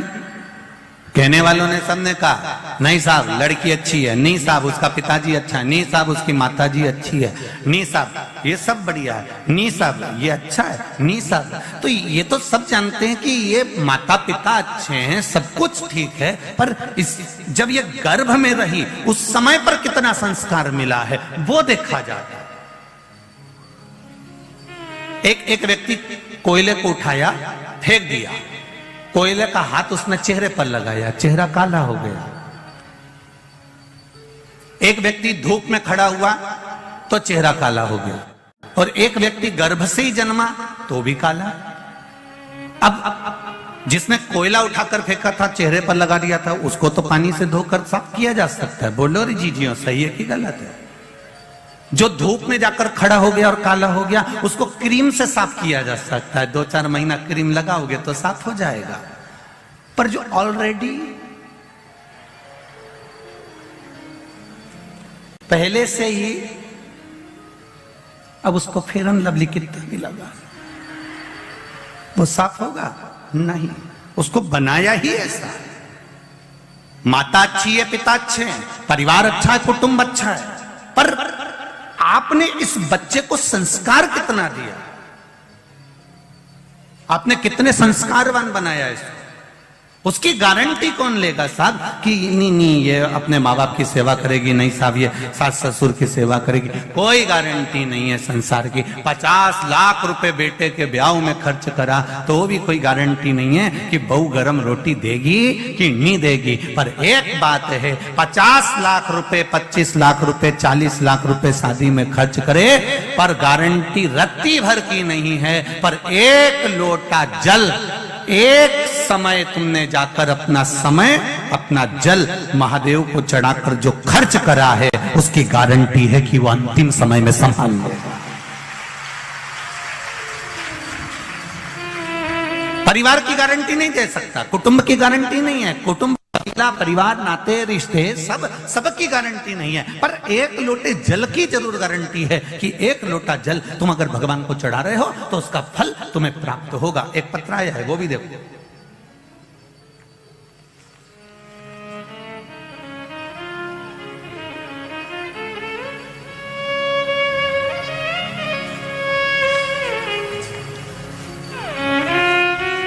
देखिए पत्र,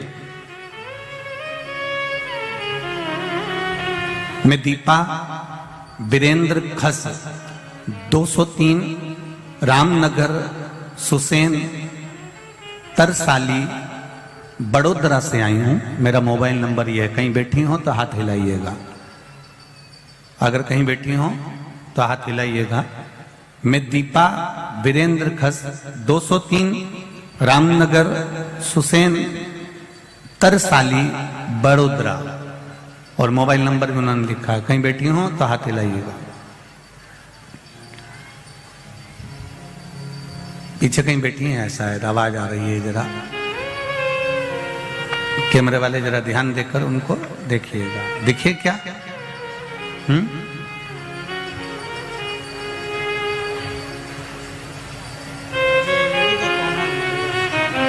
दिखा है? हाँ ठीक। कल से एक बहेड़िया परिवार से निवेदन, एक टीवी हमारे सामने भी रख दो, हमें भी तो दिखे कि कौन थी। अब कभी कभी दूसरी बार बड़ोदरा आ गए तो कम से कम कोई नहीं पहचाने तो जीजी तो पहचान लेगी कि हमारा महाराज है। ठीक है, दिख गई क्या? हाँ ठीक है। श्री शिवाय नमस्तुभ्यम जी। केम छो? श्री शिवाय नमस्तुभ्यम। बाबा की कृपा, गुरुदेव बाबा की कृपा से मेरे 16 साल की और 12 साल की बेटियां हैं गुरुदेव। उसके बाद में मेरे यहां कोई संतान नहीं है। सब लोग कुछ ना कुछ कहते थे, बेटे के लिए बेटा नहीं है। डॉक्टर को मैं दिखाने गई, डॉक्टर ने कह दिया 10 साल हो गए हैं तुमको, बच्चे के बाद में कोई संतान का सुख अब तुमको नहीं मिल सकता। तुम टेस्ट भी करवाओगे तो संतान नहीं होगी, तुम्हारे को अब संतान नहीं है। डॉक्टर से जांच भी करवाई, सबने मना कर दिया। तब मैंने पशुपति व्रत करना प्रारंभ करा और बाबा से विनती करी, बाबा मेरे घर में 2 बेटियां हैं, आपकी कृपा से दुनिया के लोग कुछ ना कुछ कहते रहते हैं, इस झोली को एक बार फिर भर दीजिए। बाबा की कृपा से मैंने पशुपति व्रत पूर्ण किया, कुबरेश्वर धाम पहुंच गई सीहोर, और कुबरेश्वर धाम पर जाकर मैंने फरवरी 2020 की कुबरेश्वर धाम की रुद्राक्ष वितरण वाली कथा श्रवण करने बैठ गई। जब कुबरेश्वर धाम की उस कथा को सुना तो मैंने भी कंकर शंकर को हाथ में रखकर कह दिया कि अब तुझे संभालना है और मुझे एक बार गोदी और भरना है। बाबा की कृपा से वहां से आई और प्रभु की कृपा से मेरे घर में पुत्र का जन्म हुआ है। मैं बाबा को यहाँ पर प्रणाम करने आई हूँ, उसका फोटो भी लगा रही हूँ। ये शिव कृपा, ये शंकर की उदार। तेरी कृपा बिना न हिले एक भी अणु। बैठिए दीदी, बैठिए। तेरी कृपा बिना न हिले एक भी अणु, लेते हैं श्वास तेरी कृपा से तनु तनु। बखान क्या करूं मैं राखों के ढेर का, चपटी भभूत में खजाना कुबेर का। ये आपका विश्वास है, ये आपकी दृढ़ता है, ये आपका भरोसा। ये इतने जो पत्र आते हैं रोज, पत्रों का जो ढेर लगता है, ये आपके विश्वास का ही तो प्रतीक है, आपके भरोसे का ही तो प्रतीक है।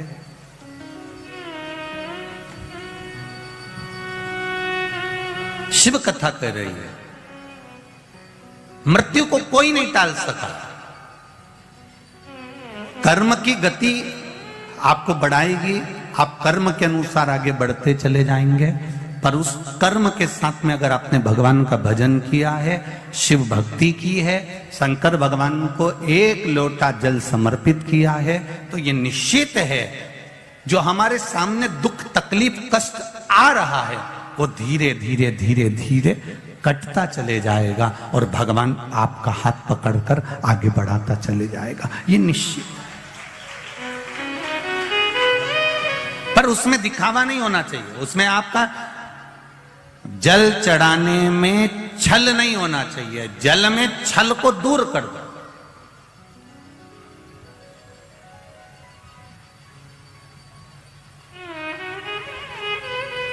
एक भक्त ने श्री कुम्मन दास जी एक बार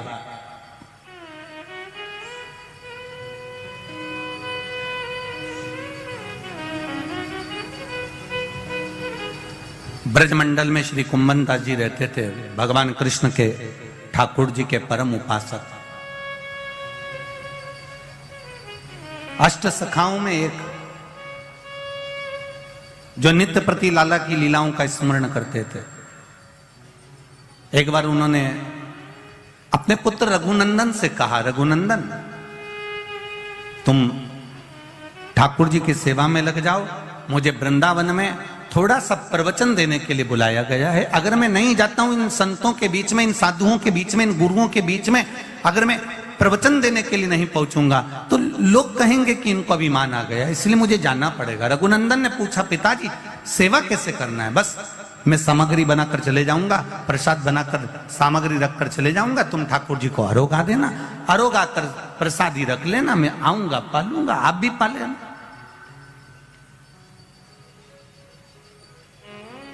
अब रोज कुम्मन दास जी ब्रजमंडल में वृंदावन जाते, प्रवचन देते, शाम के टाइम पर आते और आते से वो कहते, लाओ बेटा रघुनंदन भगवान का प्रसाद लाओ, लाओ जरा, ठाकुर जी को जो आपने दिया है निर्मल, आप भगवान को जो प्रसाद प्रदान करे हैं, जो सामग्री निर्मित करी हुई अपन ने भगवान को धराई,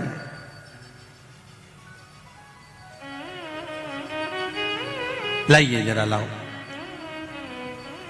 रघुनंदन ने कहा कि भगवान की प्रसादी, हाँ वो तो भगवान पूरी खा गए। कुम्भन दास जी बोले, ऐसा हो नहीं सकता कि भगवान पूरी खा जाए। नहीं नहीं नहीं, एक बार भगवान के सामने मैंने प्रसादी रखी और भगवान के सामने रखकर मैं बैठ गया और भगवान से कहा, तुम रोज आते थे, रोज खाते थे, पिताजी तुमको भोग लगाते थे, आज आए क्यों नहीं हो? आपको आना पड़ेगा। छोटा सा बच्चे का रूप रखकर भगवान आते हैं, खाकर चले जाते हैं। कुम्मन दास जी को लगा मेरा बेटा झूठ बोलना चालू कर दिया, इसको भूख लग रही होगी तो खाना चालू कर दिया। रोज 1 दिन हो गया, 2 दिन हो गया, 8 दिन हो गए, 10 दिन हो गए, पर रघुनंदन भगवान का प्रसाद कुम्मन दास जी को नहीं देता। आज कुम्मन दास जी के मन में आ गया कि चलो मैं जरा एकांत में खड़े होकर देखता हूं कि रघुनंदन प्रसाद का करता क्या, आखिर वो प्रसाद जाता कहां है।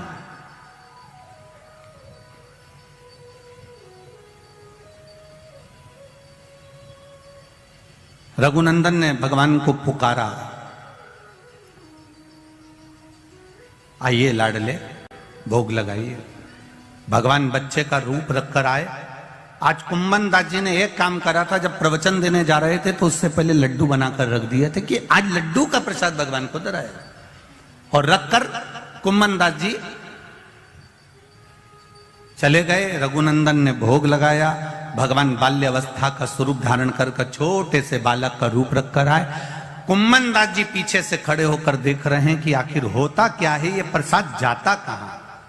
तब क्या देखा कुम्मन दास जी ने कि एक छोटा सा बच्चा आया, उसने एक हाथ में लड्डू उठाया, दूसरे हाथ में लड्डू उठाया, और एक लड्डू हाथ का लेकर जा रहे थे मुख की ओर, और दूसरा लड्डू हाथ में था वो नीचे की ओर था। और इतने में कुम्मन दास जी सामने आकर खड़े होकर भगवान के चरण पकड़ लिए, लाला बड़ी कृपा करी आपने, आज लड्डू का भोग लगाया। भगवान ने कहा, कुम्मन दास तुमने मुझे ये प्रसाद का लड्डू खाते हुए देख लिया, अब संसार के लोगों के लिए, पूरी दुनिया के लिए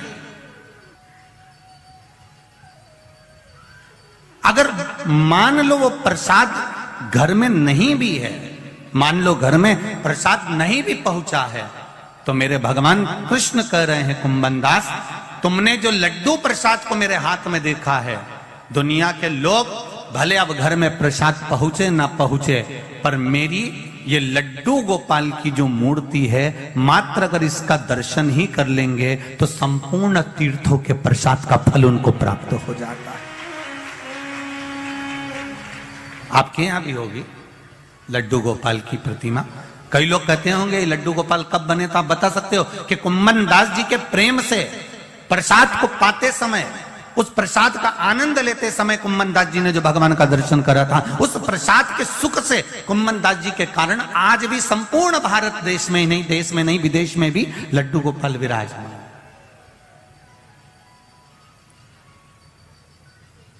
प्रसाद की मूलता को कुंभन दास जी किया, जैसे घर में कोई भोजन करने आया, शंकर जी के मंदिर में आप जल चढ़ाने जा रहे हो, पूजन की थाली लगाकर पूजन करने बैठ रहे हो, वृक्ष के नीचे जल चढ़ाने जा रहे हो, हाथ में पानी का लोटा है, ट्रे में गिलास है, किसी अतिथि को, किसी ब्राह्मण को, किसी साधु को, सन्यासी को, तपस्वी को, साधक को, उपासक को, अतिथि गण को या भगवान को, या भगवान को जल चढ़ाने जा रहे हो, या पूजन की थाली रखने जा रहे हो, उसमें जो लोटा रखा हुआ है या अलग से लोटा पकड़ा हुआ है, वो लोटा, वो गिलास, पानी का भरा हुआ पात्र जब नीचे गिरता है, अपन कहीं जा रहे हैं, किसी को जल देने जा रहे हैं, किसी को पानी पिलाने जा रहे हैं, किसी भगवान शंकर के शिवालय में जल चढ़ाने जा रहे हैं, और अगर वो जल का पात्र नीचे गिर जाता है तो प्रसाद शिव महापुराण की कथा कहती है वो शुभ नहीं माना जाता, उसको शुभ नहीं कह सकते, उसको शुभ का सूचक नहीं दे सकते। प्रसाद शिव महापुराण की कथा कहती है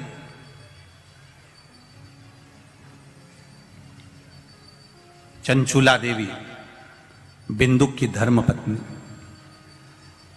तुमरुका जी के यहां चली गई, तुमरुका जी से प्रार्थना करी, तुमरुका जी मेरे पति के मोक्षार्थ आप शिव महापुराण की कथा श्रवण करा दो। तुमरुका जी ने कहा कथा कहने में मना नहीं है, पर तू बेधव्य है, अगर कोई जोड़े से बैठकर आराधना करे तू कथा सुन, मना नहीं है, तो कथा सुनेगी। बेधव्य नारी अगर शिव महापुराण की कथा को श्रवण करती है तो पति के लोक को जाती है। कुंवारी कन्या शिव महापुराण की कथा को श्रवण करती है, उत्तम वर प्राप्त कर उत्तम कार्य की ओर जाती है। कोई पुरुष शिव महापुराण की कथा को श्रवण करता है, उत्तम फल को पाता है। कोई सौभाग्यवती नारी शिव महापुराण की कथा को श्रवण करती है तो वो अखंड सौभाग्य प्राप्त करती है। ऐसी पावन शिव महापुराण की कथा, तो फिर मैं बेधव्य होकर इस कथा को श्रवण कर सकती हूं, क्यों नहीं कर सकती? तू कर कथा श्रवण।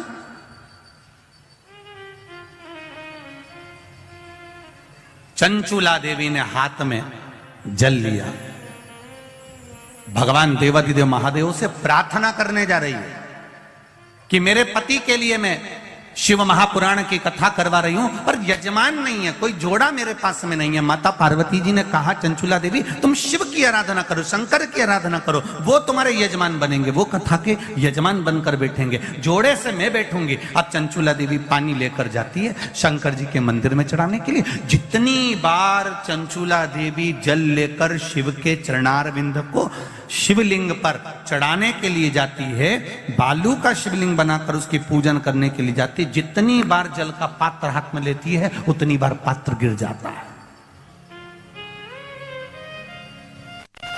अभी तक जितनी भी कथा हुई हैं, आप पुरानी कथा भी निकाल कर देखना, उस कथा में चंचूला देवी का जो आराधना का प्रसाद जल का जो महत्व है वो आज तक कथा में वर्णन नहीं आया। एक बार भगवान के सामने मैंने प्रसादी रखी और भगवान के सामने रखकर मैं बैठ गया और भगवान से कहा तुम रोज आते थे, रोज खाते थे, पिताजी तुमको भोग लगाते थे, आज आए क्यों नहीं हो? आपको आना पड़ेगा। छोटा सा बच्चे का रूप रखकर भगवान आते हैं, खाकर चले जाते हैं। कुंभन दास जी को लगा मेरा बेटा झूठ बोलना चालू कर दिया, इसको भूख लग रही होगी तो खाना चालू कर दिया। रोज 1 दिन हो गया, 2 दिन हो गया, 8 दिन हो गए, 10 दिन हो गए, पर रघुनंदन भगवान का प्रसाद कुंभन दास जी को नहीं देता। आज कुम्मन दास जी के मन में आ गया कि चलो मैं जरा एकांत में खड़े होकर देखता हूं कि रघुनंदन प्रसाद का करता क्या, आखिर वो प्रसाद जाता कहां है।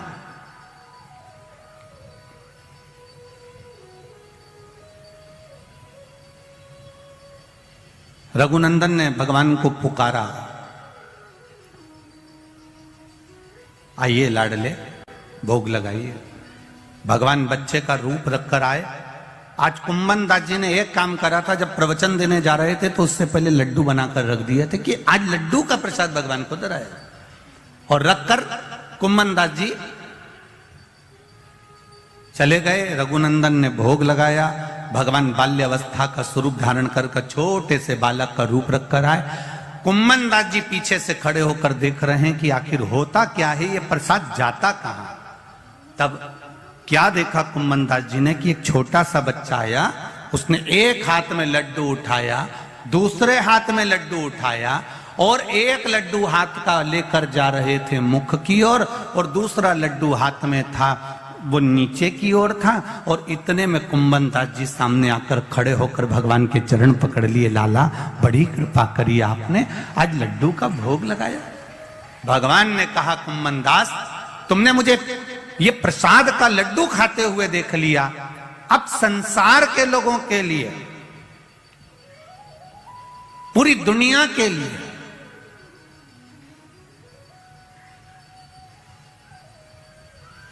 अगर मान लो वो प्रसाद घर में नहीं भी है, मान लो घर में प्रसाद नहीं भी पहुंचा है, तो मेरे भगवान कृष्ण कह रहे हैं, कुम्मन दास तुमने जो लड्डू प्रसाद को मेरे हाथ में देखा है, दुनिया के लोग भले अब घर में प्रसाद पहुंचे ना पहुंचे, पर मेरी ये लड्डू गोपाल की जो मूर्ति है, मात्र अगर इसका दर्शन ही कर लेंगे तो संपूर्ण तीर्थों के प्रसाद का फल उनको प्राप्त हो जाता है।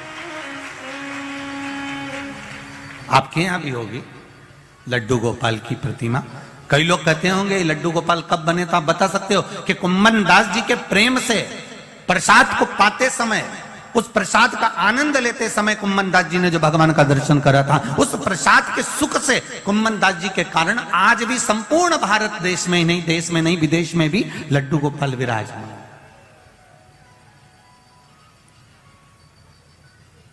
प्रसाद की मूलता को कुम्मन दास जी किया। जैसे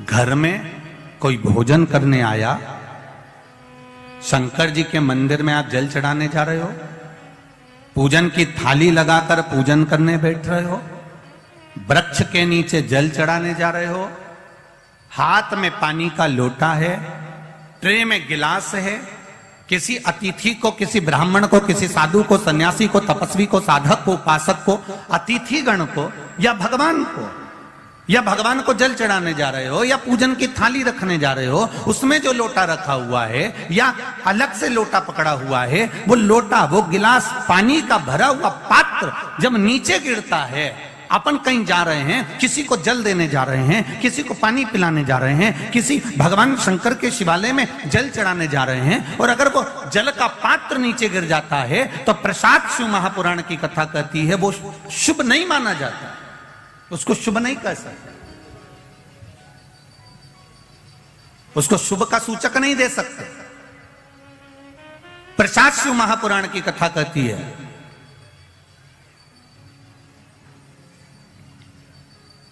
चंचूला देवी बिंदुक की धर्म पत्नी तुमरुका जी चली गई। तुमरुका जी से प्रार्थना करी, तुमरुका जी मेरे पति के मोक्षार्थ आप शिव महापुराण की कथा श्रवण करा दो। तुमरुका जी ने कहा, कथा कहने में मना नहीं है, पर तू बेधव्य है। अगर कोई जोड़े से बैठकर आराधना करे तू कथा सुन, मना नहीं है, तो कथा सुनेगी। वेधव्य नारी अगर शिव महापुराण की कथा को श्रवण करती है तो पति के लोक को जाती है। कुंवारी कन्या शिव महापुराण की कथा को श्रवण करती है, उत्तम वर प्राप्त कर उत्तम कार्य की ओर जाती है। कोई पुरुष शिव महापुराण की कथा को श्रवण करता है, उत्तम फल को पाता है। कोई सौभाग्यवती नारी शिव महापुराण की कथा को श्रवण करती है तो वो अखंड सौभाग्य प्राप्त करती है। ऐसी पावन शिव महापुराण की कथा, तो फिर मैं बेधव्य होकर इस कथा को श्रवण कर सकती हूं, क्यों नहीं कर सकती? तू कर कथा श्रवण।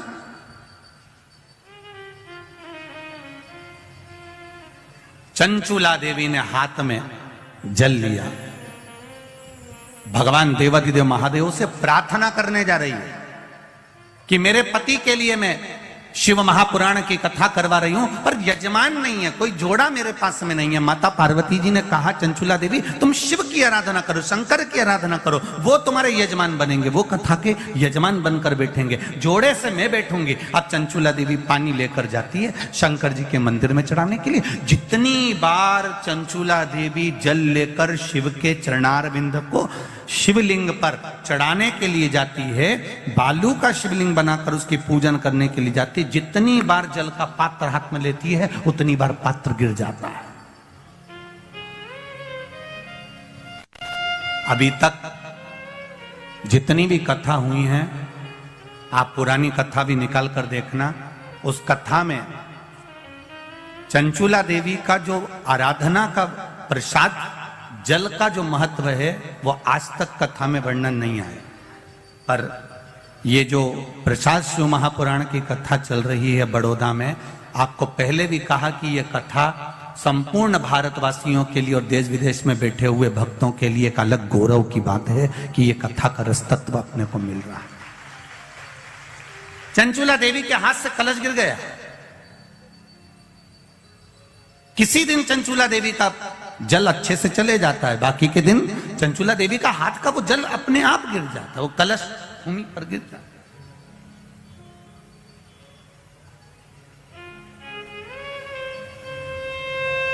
फिर चंचुला देवी अंदर जाती है, फिर जल लाती है, फिर शिव जी को समर्पित करती है, पर एक बार का लाया हुआ जल तो नीचे गिर गया। शिव मंदिर में कभी भी जाकर पंडित जी से मत पूछना कि यहां की कोई सेवा मुझे बताओ। भगवान के अन्य मंदिर होंगे तो वहां जाकर पूछना, देवी जी के मंदिर में यहाँ सेवा बताओ, राम जी के मंदिर में पूछना यहाँ सेवा बताओ, भगवान कृष्ण के मंदिर में पूछना हमारे लिए कोई सेवा बताओ, भगवान दत्त के मंदिर में पूछना हमारे लिए सेवा बताओ। सारे मंदिरों में जाकर कहना कि हमारे लिए सेवा बताओ, और शिव जी के मंदिर में जाकर मत कहो कि हमारे लिए सेवा बताओ। वहां तो झाड़ू उठाओ, सेवा में लग जाओ। वहां तो निर्माल्य पड़ा है, उसको उठाओ, विसर्जन में ले जाओ। वहां पोछा उठाओ, पोछा लगाना प्रारंभ कर दो, शिव जी का श्रृंगार करना प्रारंभ कर दो, शिव जी का सुंदर स्नान कराना प्रारंभ कर दो। शिव मंदिर में सेवा पूछी नहीं जाती, सेवा करी जाती है, वहां सेवा करना पड़ती है। एक राज सिंहासन पर बैठने पर, एक कुर्सी पर बैठने पर, एक पद पर बैठने पर आपका कर्तव्य है कि आप बीच राह में से निकल कर जा रहे हैं, राज्य में से निकल कर जा रहे हैं, कोई दुखी आपको दिख रहा है, कोई गलत कार्य हो रहा है, आप अच्छे सिंहासन पर बैठे हैं, पद पर बैठे हैं, कुर्सी पर बैठे हैं, प्रतिष्ठा में बैठे हैं, आपकी बात दुनिया मानती है, तो आप उस गलत चीज को, गलत काम को हटाकर कुछ अच्छा कर सकते हो। आपको करना है, आप सेवा के लिए तत्पर रहें।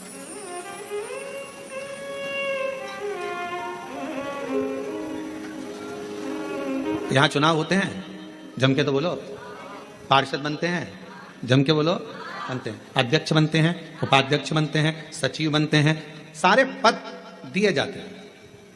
एक विधायक का भी पद दिया जाता है, सांसद का भी पद दिया जाता है, अध्यक्ष का भी पद दिया जाता है, पार्षद का भी पद दिया जाता है, सरपंच का भी पद दिया जाता है, और ये पद केवल एक जगह पर नहीं, पूरी दुनिया में दिए जाते हैं। क्यों दिए जाते हैं? पार्षद जिस वार्ड का पार्षद होता है, जिस क्षेत्र का पार्षद होता है, उस क्षेत्र के पार्षद को, उस क्षेत्र के लोगों को बोलना ना पड़े कि पार्षद साहब हमारी ये नाली की प्रॉब्लम है, हमारी रोड की प्रॉब्लम है, हमारी ये प्रॉब्लम है। पार्षद उसी क्षेत्र का है, उसी कॉलोनी का है, उसी सोसाइटी का है, वो वहां घूमे और घूमने के बाद वो देखे कि मुझे सेवा का मौका कहाँ मिलेगा, मैं कहाँ सेवा करूं, मैं ये नाली बनवा दूं कि रोड बनवा दूं कि मुझे ये करना है। वहां कहना नहीं पड़े, शंकर के मंदिर में कहना ना पड़े कि तुम्हें ये करना। शिव मंदिर में जाकर कभी नहीं पूछना कि मुझे सेवा क्या करना, शिव मंदिर में तो जाकर सेवा का क्रम करो। अब लक्ष्मी जी पूछ रही हैं भोले बाबा से, आप मुझे बताओ, मैं आपकी सेवा में लगना चाहती हूँ। शिव जी ने कहा कि मैं क्या सेवा बताऊं, आप जाओ भगवान नारायण की सेवा करो। पर लक्ष्मी जी ने सोचा कि देवाधिदेव महादेव मुझे सेवा नहीं बता रहे हैं। सावन का महीना था, सोमवार का दिन था, माता लक्ष्मी पूरे सावन के महीने में शिवालय में जाती, शंकर जी के कैलाश पर्वत पर जाकर खूब सेवा करती, खूब। प्रथम सोमवारी निकल गई, द्वितीय सोमवारी निकल गई, तृतीय निकल गई, चतुर्थ आ गई, सोमवारियां निकलती चली गई। सावन का आखिरी सोमवार, देवाधिदेव महादेव प्रसन्न हो गए, लक्ष्मी को बुलाया, हे लक्ष्मी पूरी दुनिया में केवल महासंबोधन मेरे नाम के आगे लगा है, लोग मुझे देव अधिदेव महादेव कहते हैं। सारी पुराणों को केवल पुराण कहा जाएगा, पर शंकर की पुराण को भी महासंबोधन से संबोधित किया जाएगा, शिव महापुराण।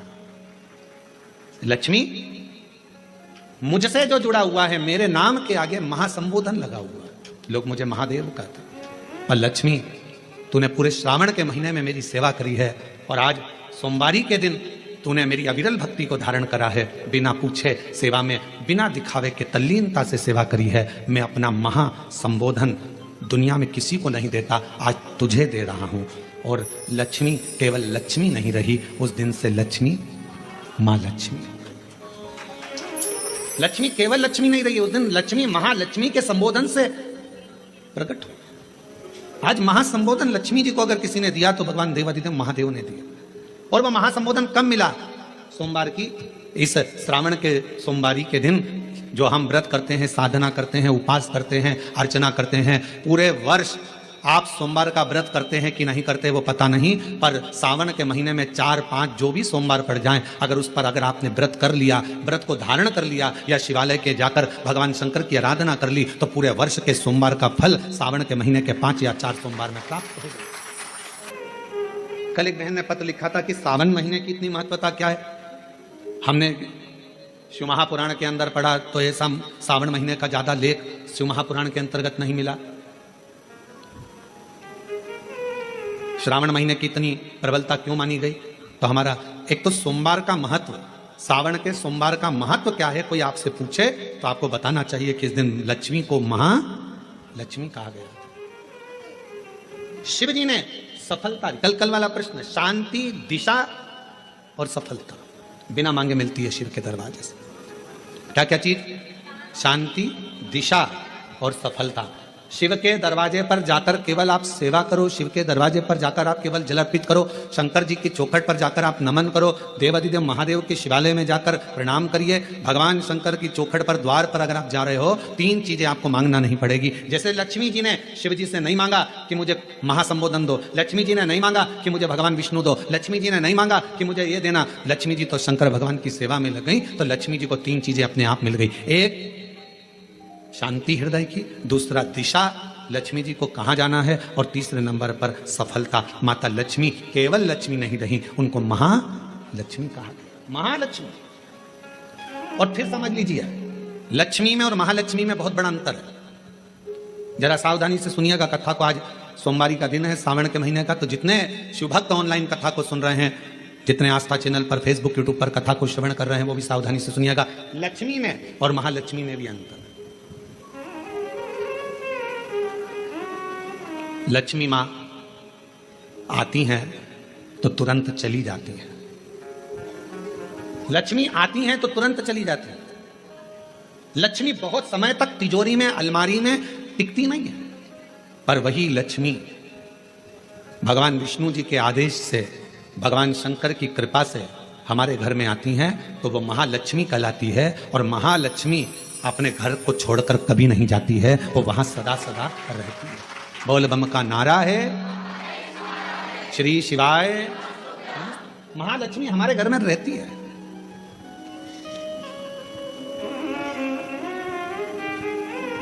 शंकर जी के मंदिर में अगर आप 1 लोटा जल चढ़ाने जा रहे हो, बड़े दुखी हो, तकलीफ में हो, पैसा नहीं है, धन नहीं है, वैभव नहीं है, सोमवार के दिन आप जल चढ़ा रहे हो, तो माता लक्ष्मी को भगवान शंकर ने यह वचन दिया है, वर दिया है कि लक्ष्मी, अगर तू मुझे मेरे मंदिर में आई है तो मैं तुझसे बस केवल, तू कहती है सेवा सेवा, तो तुझसे मांगता हूं, जो मेरे मंदिर में जल चढ़ाने आए, लोटा भरकर जल चढ़ाकर, उसका जो लोटा है, उसका जो पात्र है, उसका जो कलश है, वो खाली हो जाएगा।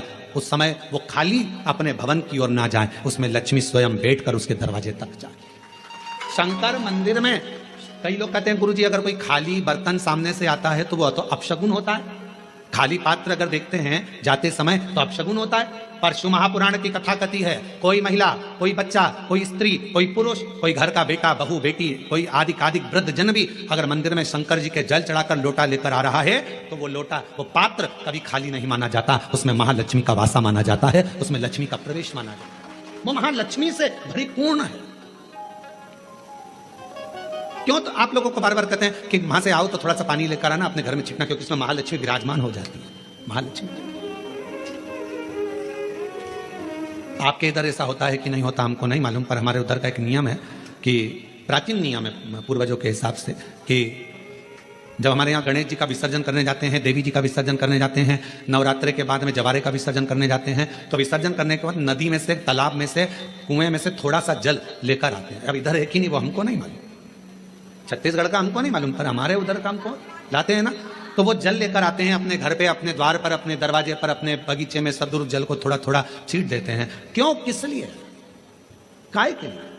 तो हमारे शास्त्र वर्णन करते हैं कि जब हम किसी देवता को विसर्जन कर कर आते हैं तो उनके कृपा का जल, उनकी करुणा का जल, उनकी वात्सल्यता का जल, उनके स्नेह का जल हम भर कर लाते हैं और अपने द्वार पर, अपने घर पर छींटते हैं, उनकी करुणा का जल। ये एक पत्र है, देखो,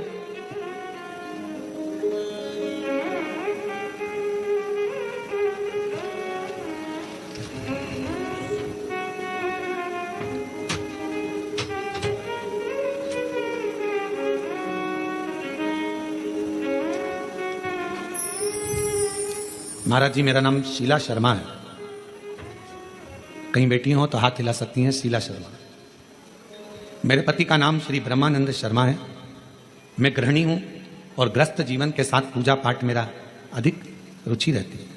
पर गुरुदेव, मेरी 2 बेटी और 1 बेटा। मेरी दोनों बेटियां बड़ी और बेटा 21 वर्ष का हो गया था। 21 साल का बेटा अच्छी पढ़ाई कर रहा था, बहुत अच्छा था, पर एकदम उसको बुखार आया, संभल नहीं पाए, और बुखार आते ही हम डॉक्टर को दिखाए। दिखाने के बाद डॉक्टर ने हमें बड़े हॉस्पिटल भेज दिया, पर बुखार उसके सिर पर चढ़ गया और वो 21 साल का लड़का मर गया।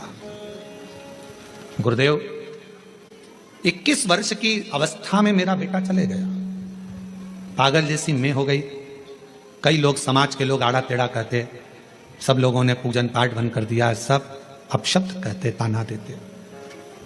बेटे के वियोग में मेरा परिवार पूरा टूट गया था, क्योंकि एक ही लड़का था। अब किसी ने कहा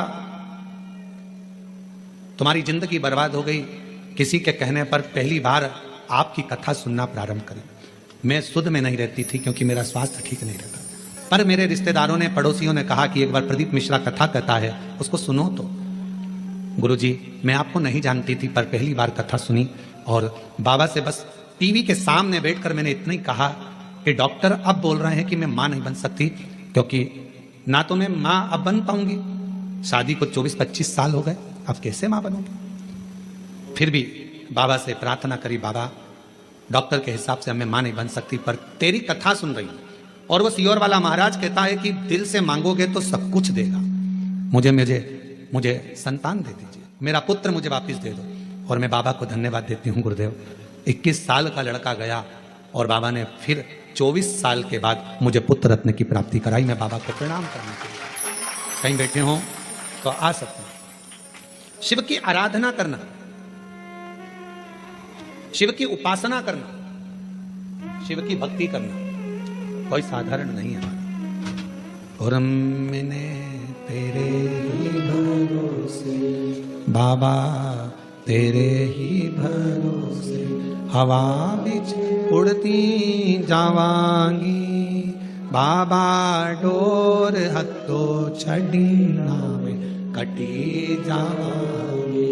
भोले मैं तेरी बता, शंभो मैं तेरी बता, हवा बिच उड़ती जावांगी, बाबा डोर हत्तो छड़ीना कटी जावांगी। भोले मैं तेरी बता, शंभो मैं तेरी बता। शिव के प्रति एक आश्रितता हो आप।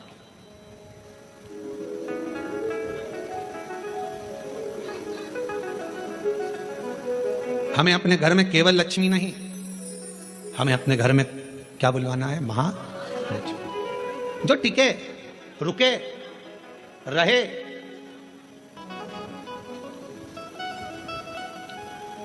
जिनकी करुणा की दृष्टि हम पर बनी रहे। जिनकी दया की दृष्टि हम पर बनी रहे।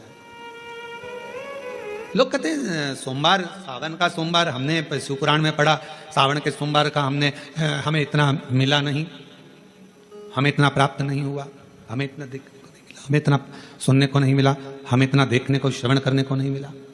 निवेदन है। अब कोई पूछे कि श्रावण का इतना महत्व क्यों है? बैसाख का महीना भी आता है, ज्येष्ठ का महीना भी आता है, आषाढ़ भी आता है, भादो भी आता है, कार्तिक भी आता है, सारे महीने आते हैं, माघ भी आता है, फागुन भी आता है, ज्येष्ठा भी आता है, सारे महीने आते हैं। और उसमें सबसे ज्यादा श्रेष्ठ शंकर भगवान के लिए अगर सबसे ज्यादा प्रबल माना जाता है तो श्रावण का महीना माना जाता है। आखिर श्रावण के महीने में ऐसा हुआ क्या था? श्रावण के महीने में इतना जरूर हुआ कि मंथन हुआ, मंथन में जो विष निकला भगवान शंकर ने पिया और देवताओं ने जल अभिषेक करा, तो ये तो है। पर श्रावण के महीने की महत्वता, एक महीने की महत्वता इतनी कैसे? कहा शिव महापुराण में वर्णन आता है, सृष्टि की रचना प्रारंभ हुई।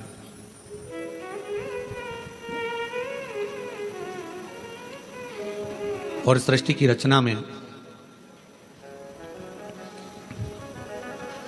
जब सृष्टि की रचना हो रही थी, सृष्टि की रचना में दक्ष प्रजापति के साथ में माता प्रसूति का विवाह हुआ।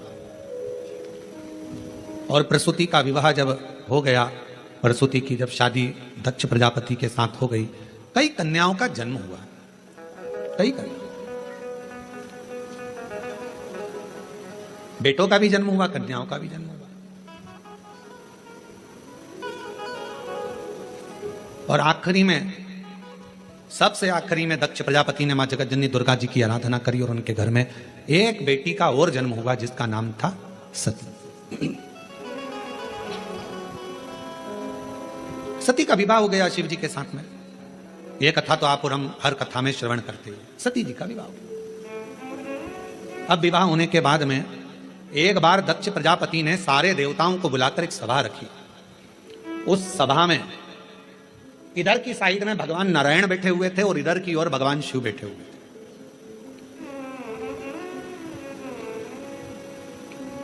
भगवान नारायण भगवान शंकर को देख रहे थे और शंकर भगवान नारायण को देख रहे थे। अब दुनिया वालों को कौन समझाए कि भगवान नारायण अगर सबसे ज्यादा प्रेम, सबसे ज्यादा अगर विश्वास और सबसे ज्यादा दृढ़ता और सबसे ज्यादा मेरे नारायण के दिल में अगर कोई बसे हुए हैं तो वो भगवान शंकर बसे हुए हैं, भगवान शिव बसे। और शिव जी से शंकर भगवान के हृदय में अगर कोई बसा हुआ है, शिव जी के हृदय में, शंकर भगवान के दिल में, शंकर भगवान के हृदय में, शंकर भगवान की चित्तवृत्ति में अगर कोई बसा हुआ है तो वह भगवान नारायण बसे। नारायण शिव के बिना नहीं और शिव नारायण के